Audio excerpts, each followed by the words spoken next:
ਬੰਦੋਂ ਬਾਰ ਬਾਰ ਜਗਦੀਸਾ,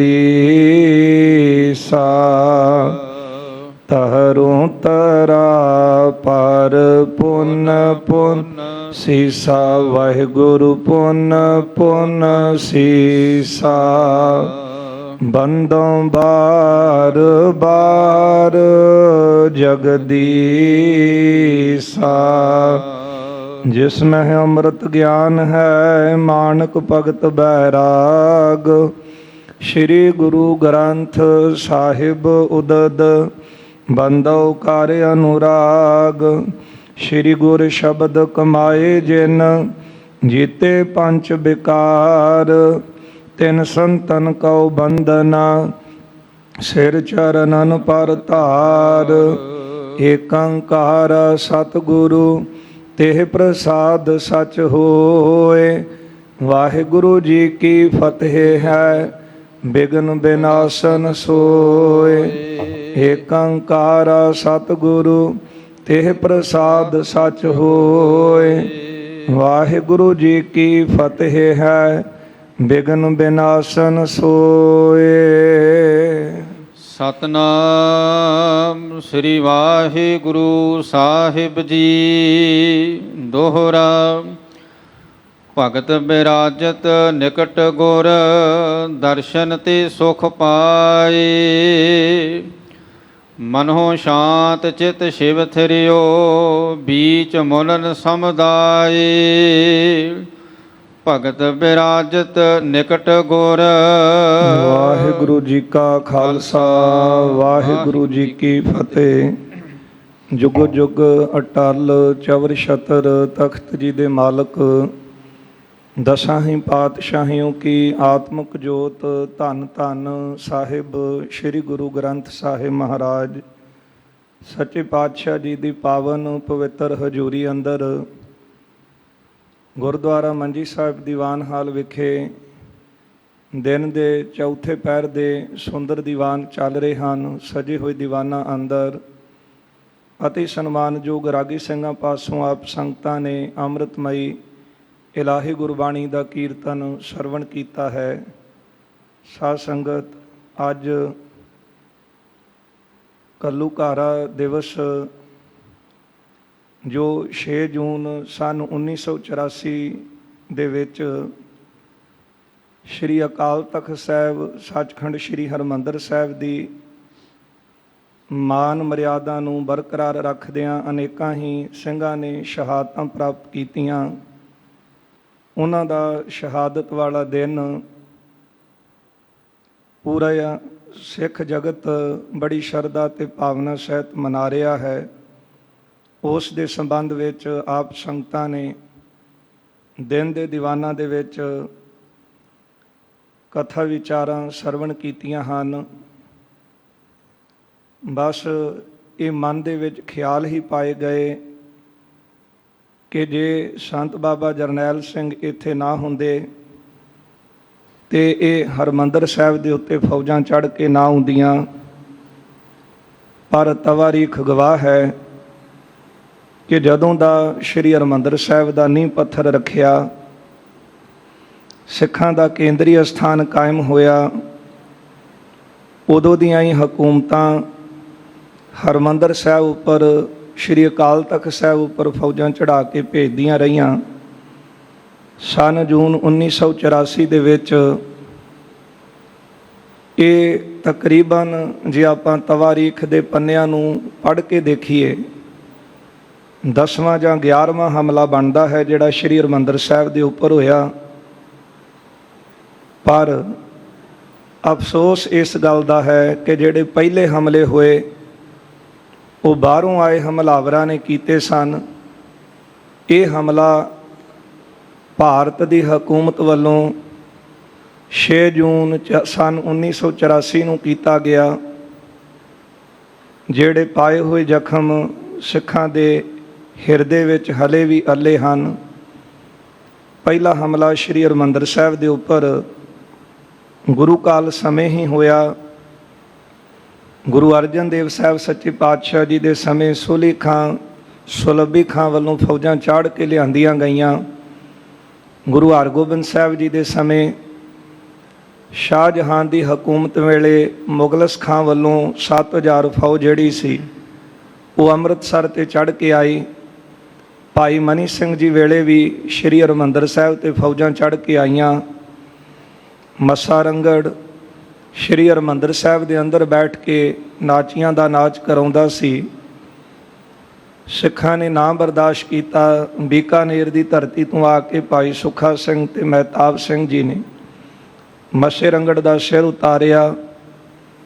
ਉਸ ਤੋਂ ਬਾਅਦ ਹੋਰ ਵੀ ਅਨੇਕਾਂ ਹਮਲੇ ਤਵਾਰੀਖ ਦੇ ਵਿੱਚ ਮਿਲਦੇ ਹਨ। ਜਿਸ ਤਰ੍ਹਾਂ ਅਬਦਾਲੀ ਦੇ ਜਰਨੈਲ ਜਾਨ ਖਾਂ ਵੱਲੋਂ ਹਰਿਮੰਦਰ ਸਾਹਿਬ ਦੇ ਉੱਤੇ ਹਮਲਾ ਕਰਨਾ ਤੇ ਮਾਲਵੇ ਦੀ ਧਰਤੀ ਤੇ ਦਮਦਮਾ ਸਾਹਿਬ ਦੇ ਅਸਥਾਨ ਤੇ ਬਿਰਾਜਮਾਨ ਸਨ ਬਾਬਾ ਦੀਪ ਸਿੰਘ ਸਾਹਿਬ। 75 ਸਾਲ ਦੀ ਉਮਰ ਦੇ ਵਿੱਚ ਆਪ ਜੀ ਨੇ ਖੰਡੇ ਦੇ ਨਾਲ ਵੈਰੀਆਂ ਦੇ ਆਹੂ ਲਾਏ। ਸੀਤ ਸੁਦਾ ਸਰਹੇਤ ਕਰ ਦੇਵਾਂਗੇ ਹਮ ਜਾਏ, ਕਰ ਅਰਦਾਸਾ ਤੁਰ ਪਏ ਸਿੰਘ ਜੀ ਫਤਿਹ ਗਜਾਏ। ਬਾਬਾ ਦੀਪ ਸਿੰਘ ਸਾਹਿਬ ਜੀ ਨੇ ਅਨੇਕਾਂ ਵੈਰੀਆਂ ਨੂੰ ਮੌਤ ਦੇ ਘਾਟ ਉਤਾਰਿਆ, ਸ੍ਰੀ ਹਰਿਮੰਦਰ ਸਾਹਿਬ ਨੂੰ ਆਜ਼ਾਦ ਕਰਵਾਇਆ। ਉਸ ਤੋਂ ਬਾਅਦ ਸਨ 1762 ਵੱਡਾ ਘੱਲੂਘਾਰਾ, ਉਦੋਂ ਵੀ ਅਬਦਾਲੀ ਦੀਆਂ ਫੌਜਾਂ ਚੜ੍ਹ ਕੇ ਹਰਿਮੰਦਰ ਸਾਹਿਬ ਤੇ ਆਈਆਂ। ਹਰਿਮੰਦਰ ਸਾਹਿਬ ਨੂੰ ਤੋਪਾਂ ਦੇ ਗੋਲਿਆਂ ਨਾਲ ਉਡਾਇਆ ਗਿਆ ਤੇ ਇੱਕ ਇੱਟ ਜਿਹੜੀ ਸੀ ਉਹ ਅਬਦਾਲੀ ਦੀ ਨੱਕ ਦੇ ਉੱਤੇ ਵੱਜੀ, ਜਿਹਦੇ ਜ਼ਖਮ ਕਰਕੇ ਅਬਦਾਲੀ ਦੀ ਬਾਅਦ ਵਿੱਚ ਮੌਤ ਹੋਈ ਹੈ। ਇਹ ਤਕਰੀਬਨ ਪਿਛਲੇ ਜੇ ਹਮਲੇ ਆਪਾਂ ਗਿਣੀਏ ਤੇ ਹਰਿਮੰਦਰ ਸਾਹਿਬ ਉੱਪਰ ਸਨ 1984 ਦੇ ਵਿੱਚ ਕੀਤਾ ਜਿਹੜਾ ਹਮਲਾ ਸੀ ਉਹ ਤਕਰੀਬਨ 10ਵਾਂ ਹਮਲਾ ਬਣਦਾ ਹੈ। ਜਿਹੜਾ ਹਮਲਾ ਭਾਰਤ ਦੀ ਹਕੂਮਤ ਵੱਲੋਂ ਹਿੰਦੁਸਤਾਨ ਦੀ ਪ੍ਰਧਾਨ ਮੰਤਰੀ ਇੰਦਰਾ ਗਾਂਧੀ ਵੱਲੋਂ ਕਰਵਾਇਆ ਗਿਆ। ਬੜੀ ਬਹਾਦਰੀ ਅਤੇ ਸੂਰਬੀਰਤਾ ਦੇ ਨਾਲ ਸੰਤ ਬਾਬਾ ਜਰਨੈਲ ਸਿੰਘ ਜੀ ਖਾਲਸਾ ਪਿੰਡਰਾਂ ਵਾਲੇ, ਸੰਤ ਗਿਆਨੀ ਕਰਤਾਰ ਸਿੰਘ ਜੀ ਖਾਲਸਾ ਪਿੰਡਰਾਂ ਵਾਲੇ, ਤਿੰਨਾਂ ਦੇ ਸਪੁੱਤਰ ਭਾਈ ਅਮਰੀਕ ਸਿੰਘ ਜੀ, ਜਰਨਲ ਸੁਬੇਗ ਸਿੰਘ ਜੀ, ਬਾਬਾ ਠਾਰਾ ਸਿੰਘ ਜੀ, ਭਾਈ ਮਹਿੰਗਾ ਸਿੰਘ ਜੀ, ਅਨੇਕਾਂ ਹੀ ਹੋਰ ਸਾਰੇ ਜਥੇਬੰਦੀਆਂ ਦੇ ਸਿੰਘ ਜਿਨ੍ਹਾਂ ਨੇ ਮਿਲ ਕੇ ਇਸ ਚੜ੍ਹ ਕੇ ਆਈ ਫੌਜ ਦਾ ਮੁਕਾਬਲਾ ਕੀਤਾ ਅਤੇ ਸ਼ਹਾਦਤਾਂ ਦਾ ਜਾਮ ਪੀਤਾ, ਸ਼ਹਾਦਤਾਂ ਪ੍ਰਾਪਤ ਕੀਤੀਆਂ। ਉਹਨਾਂ ਦੀ ਸ਼ਹਾਦਤ ਨੂੰ ਕੋਟ-ਕੋਟ ਨਮਨ ਹੈ। ਇਹ ਸਾਰੀਆਂ ਵਿਚਾਰਾਂ ਆਪ ਜੀ ਨੇ ਦਿਨ ਦੇ ਦੀਵਾਨਾਂ ਵਿੱਚ ਸਰਵਣ ਕੀਤੀਆਂ ਨੇ। ਆਓ ਗੁਰ ਸੰਗਤ ਜੀ, ਜੋ ਲੜੀਵਾਰ ਕਥਾ ਆਪਾਂ ਸਰਵਣ ਕਰਦੇ ਆ ਰਹੇ ਹਾਂ, ਸ਼ਹੀਦਾਂ ਦੇ ਸਰਤਾਜ, ਸ਼ਾਂਤੀ ਦੇ ਪੁੰਜ, ਬਾਣੀ ਕੇ ਬੋਹਿਤ, ਗੁਰ ਅਰਜੁਨ ਪ੍ਰਤੱਖ ਹਰ। ਧੰਨ ਗੁਰੂ ਅਰਜੁਨ ਦੇਵ ਸਾਹਿਬ ਸੱਚੇ ਪਾਤਸ਼ਾਹ ਮਹਾਰਾਜ ਸ਼੍ਰੀ ਅੰਮ੍ਰਿਤਸਰ ਸਾਹਿਬ ਵਾਲੀ ਅਸਥਾਨ ਤੇ, ਸ਼੍ਰੀ ਰਾਮਸਰ ਸਾਹਿਬ ਵਾਲੇ ਅਸਥਾਨ ਤੇ ਭਾਈ ਗੁਰਦਾਸ ਸਾਹਿਬ ਜੀ ਪਾਸੋਂ ਸ਼੍ਰੀ ਗ੍ਰੰਥ ਸਾਹਿਬ ਦੀ ਬੀੜ ਲਿਖਵਾ ਰਹੇ ਨੇ। ਪਹਿਲਾਂ ਗੁਰੂ ਸਾਹਿਬਾਨਾਂ ਦੀ ਬਾਣੀ, ਫਿਰ ਭਗਤਾਂ ਦੀ ਬਾਣੀ ਸਤਿਗੁਰੂ ਜੀ ਨੇ ਦਰਜ ਕੀਤੀ ਹੈ। ਫਿਰ ਸਤਿਗੁਰਾਂ ਨੇ ਪ੍ਰਸੰਨ ਹੋ ਕੇ ਭਾਈ ਗੁਰਦਾਸ ਜੀ ਨੂੰ ਕਿਹਾ ਕਿ ਭਾਈ ਸਾਹਿਬ ਤੁਸੀਂ ਵੀ ਆਪਣੀ ਲਿਖੀ ਹੋਈ ਬਾਣੀ ਲੈ ਕੇ ਆਓ। ਭਾਈ ਗੁਰਦਾਸ ਸਾਹਿਬ ਜੀ ਨੇ ਗੁਰੂ ਸਾਹਿਬ ਦਾ ਬਚਨ ਮੰਨ ਕੇ ਜਿਹੜੀ ਭਾਈ ਗੁਰਦਾਸ ਜੀ ਦੀ ਬਾਣੀ ਹੈ ਉਹ ਲਿਆਂਦੀ ਹੈ ਤੇ ਗੁਰੂ ਅਰਜਨ ਦੇਵ ਸਾਹਿਬ ਜੀ ਦਾ ਹੁਕਮ ਹੋਇਆ ਸੀ ਕਿ ਤੁਸੀਂ ਇਹ ਬਾਣੀ ਸ਼੍ਰੀ ਗੁਰੂ ਗ੍ਰੰਥ ਸਾਹਿਬ ਜੀ ਦੇ ਵਿੱਚ ਚੜਾਵੋ। ਇਹਨਾਂ ਵਿੱਚੋਂ ਕੁਝ ਸ਼ਬਦ ਚੁਣ ਕੇ ਤੁਸੀਂ ਜਿਹੜੀ ਆਪਾਂ ਬੀੜ ਲਿਖਾ ਰਹੇ ਇਹਦੇ ਵਿੱਚ ਦਰਜ ਕਰੋ। ਪਰ ਭਾਈ ਸਾਹਿਬ ਭਾਈ ਗੁਰਦਾਸ ਸਾਹਿਬ ਜੀ ਨੇ ਬੜੀ ਨਿਮਰਤਾ ਦੇ ਵਿੱਚ ਆ ਕੇ ਗੁਰੂ ਅਰਜਨ ਦੇਵ ਸਾਹਿਬ ਜੀ ਅੱਗੇ ਹੱਥ ਜੋੜ ਕੇ ਬੇਨਤੀ ਕੀਤੀ, ਮਹਾਰਾਜ ਜਿਹੜਾ ਮਾਲਕ ਹੁੰਦਾ ਹੈ ਨਾ ਉਹ ਤਖਤ 'ਤੇ ਬਿਰਾਜਮਾਨ ਹੁੰਦਾ ਹੈ ਤੇ ਜਿਹੜਾ ਸੇਵਕ ਹੁੰਦਾ ਹੈ ਉਹ ਮਾਲਕ ਦੀ ਬਰਾਬਰੀ ਨਹੀਂ ਕਰਦਾ। ਇਸ ਲਈ ਮੈਂ ਤੁਹਾਡਾ ਸੇਵਕ ਹਾਂ। ਤੁਸੀਂ ਸੱਚੇ ਪਾਤਸ਼ਾਹ ਰਾਜਿਆਂ ਦੇ ਰਾਜੇ ਹੋ। ਇਹ ਸ਼੍ਰੀ ਗ੍ਰੰਥ ਸਾਹਿਬ ਜੀ ਦੀ ਬੀੜ ਦੇ ਵਿੱਚ ਗੁਰੂ ਸਾਹਿਬਾਨਾਂ ਦੀ ਬਾਣੀ ਹੈ। ਇਸ ਲਈ ਸਤਿਗੁਰੂ ਜੀ ਮੈਂ ਇਹਨਾਂ ਦੀ ਬਰਾਬਰੀ ਨਹੀਂ ਕਰ ਸਕਦਾ। ਧੰਨ ਗੁਰੂ ਅਰਜਨ ਦੇਵ ਸਾਹਿਬ ਜੀ ਨੇ 3 ਵਾਰ ਭਾਈ ਗੁਰਦਾਸ ਸਾਹਿਬ ਨੂੰ ਕਿਹਾ, ਪਰ ਭਾਈ ਗੁਰਦਾਸ ਜੀ ਨੇ ਅਤ ਦਰਜੇ ਦੀ ਨਿਮਰਤਾ ਰੱਖੀ ਹੈ ਤੇ ਫਿਰ ਇਹੋ ਬੇਨਤੀਆਂ ਕੀਤੀਆਂ ਨੇ ਸਤਿਗੁਰੂ ਜੀ ਕਿ ਜਿਹੜਾ ਜੁਗਨੂ ਹੈ ਉਹ ਚਾਹ ਕੇ ਵੀ ਸੂਰਜ ਦੀ ਬਰਾਬਰੀ ਨਹੀਂ ਕਰ ਸਕਦਾ। ਇਸ ਲਈ ਮਹਾਰਾਜ ਕਿਰਪਾ ਹੀ ਕਰੋ ਤੇ ਸਾਨੂੰ ਆਪਣੇ ਚਰਨਾਂ 'ਚ ਥਾਂ ਦੇਵੋ। ਧੰਨ ਗੁਰੂ ਅਰਜਨ ਦੇਵ ਸਾਹਿਬ ਸੱਚੇ ਪਾਤਸ਼ਾਹ ਸੁਣ ਕੇ ਪ੍ਰਸੰਨ ਹੋਏ। ਗੁਰਦੇਵ ਨੇ ਕਿਹਾ, ਭਾਈ ਗੁਰਦਾਸ ਸਾਹਿਬ, ਤੁਵ ਬਾਣੀ ਫਲ ਹੋਏ ਬਿਲੰਤ, ਪੜਤ ਸੁਨਤ ਗੁਰ ਸਿੱਖੀ ਪ੍ਰਾਪਤ, ਸ਼ਰਧਾ ਸਤਿਗੁਰ ਵਧੇ ਮੁਕੰਦ। ਤੁਹਾਡੀ ਬਾਣੀ ਪੜ੍ਹਨ ਦੇ ਨਾਲ ਗੁਰ ਸਿੱਖਾਂ ਨੂੰ ਬਹੁਤੇ ਫਲ ਪ੍ਰਾਪਤ ਹੋਣਗੇ। ਜਿਹੜਾ ਸ਼ਰਧਾ ਦੇ ਨਾਲ ਤੁਹਾਡੀ ਬਾਣੀ ਪੜ੍ਹੇਗਾ, ਉਹ ਬਾਣੀ ਪੜ੍ਹਨ ਦੇ ਨਾਲ ਗੁਰੂ ਸਾਹਿਬਾਨਾਂ ਦੇ ਨਾਲ ਪ੍ਰੀਤੀ ਬਣੇਗੀ, ਅੰਤ ਉਹਨਾਂ ਦੀ ਕਲਿਆਣ ਹੋਵੇਗੀ। ਇਹ ਵੀ ਵਿਦਵਾਨ ਲਿਖਦੇ ਹਨ ਕਿ ਗੁਰੂ ਸਾਹਿਬ ਜੀ ਨੇ ਭਾਈ ਗੁਰਦਾਸ ਜੀ ਦੀ ਬਾਣੀ ਨੂੰ ਗੁਰੂ ਗ੍ਰੰਥ ਸਾਹਿਬ ਜੀ ਦੀ ਕੁੰਜੀ ਦਾ ਖਿਤਾਬ ਵੀ ਦਿੱਤਾ ਹੈ। ਸੋ ਇਹ ਵਿਚਾਰਾਂ ਆਪਾਂ ਪਿਛਲੇ ਦੀਵਾਨਾਂ 'ਚ ਸਰਵਣ ਕੀਤੀਆਂ ਨੇ। ਆਓ ਗੁਰ ਸੰਗਤ ਜੀ, ਜਿਸ ਤਰ੍ਹਾਂ ਕਿ ਲੜੀਵਾਰ ਕਥਾ ਆ ਰਹੀ ਹੈ, ਸੋ ਗੁਰੂ ਅਰਜਨ ਦੇਵ ਸਾਹਿਬ ਜੀ ਨੇ ਜਿਸ ਤਰ੍ਹਾਂ ਭੱਟਾਂ ਨੇ ਆ ਕੇ ਗੁਰੂ ਸਾਹਿਬ ਦੇ ਚਰਨਾਂ 'ਚ ਬੇਨਤੀਆਂ ਕੀਤੀਆਂ, ਗੁਰੂ ਸਾਹਿਬਾਨਾਂ ਦਾ ਜਸ ਗਾਇਨ ਕੀਤਾ ਹੈ। ਕੌਣ ਸਨ ਭੱਟ, ਕਿੱਥੋਂ ਆਏ, ਇਹਨਾਂ ਦਾ ਜ਼ਿਕਰ ਭਾਈ ਸੰਤੋਖ ਸਿੰਘ ਜੀ ਨੇ ਕੀਤਾ ਹੈ ਸ਼੍ਰੀ ਗੁਰੂ ਪ੍ਰਤਾਪ ਸੂਰਜ ਗ੍ਰੰਥ ਅੰਦਰ। ਜਿਸ ਤਰ੍ਹਾਂ ਕਿ ਲੜੀਵਾਰ ਕਥਾ ਆ ਰਹੀ ਹੈ, ਮਨ ਬਿਰਤੀਆਂ ਗੁਰੂ ਚਰਨਾਂ ਵਿੱਚ ਜੋੜ ਕੇ ਸਤਿਗੁਰੂ ਸਾਹਿਬ ਜੀ ਦੀ ਅੰਮ੍ਰਿਤਮਈ ਜੀਵਨ ਕੌਤਕਾਂ ਦੀ ਕਥਾ ਸਰਵਣ ਕਰਕੇ ਲਾਹੇ ਪ੍ਰਾਪਤ ਕਰੀਏ। ਕਰੋ ਕਿਰਪਾ ਦਿਓ ਅਸੀਸ, ਰਸਨਾ ਕਰੋ ਪਵਿੱਤਰ, ਪਿਆਰ ਸਤਿਕਾਰ ਸਹਿਤ ਲਵਾਓ ਹਾਜ਼ਰੀਆਂ।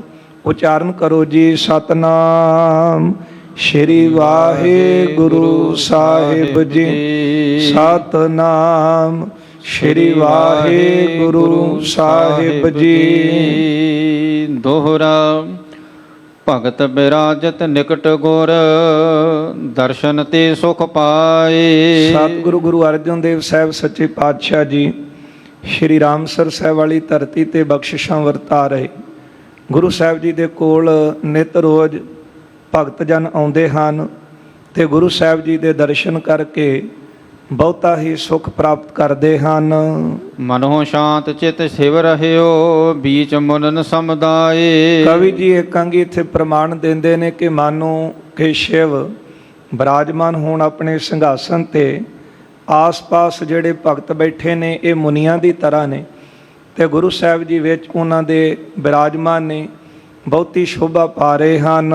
ਸਵਈਆ ਛੰਦ ਮਨੋ ਗਿਆਨ ਨਿਜ ਤਨ ਧਰ ਬੈਠਿਓ। ਜਾਂ ਇੰਜ ਮੰਨ ਲਓ ਕਿ ਗਿਆਨ ਨੇ ਆਪਣਾ ਸਰੀਰ ਧਾਰਨ ਕੀਤਾ ਹੋਵੇ ਪੰਜਾਂ ਤੱਤਾਂ ਦਾ।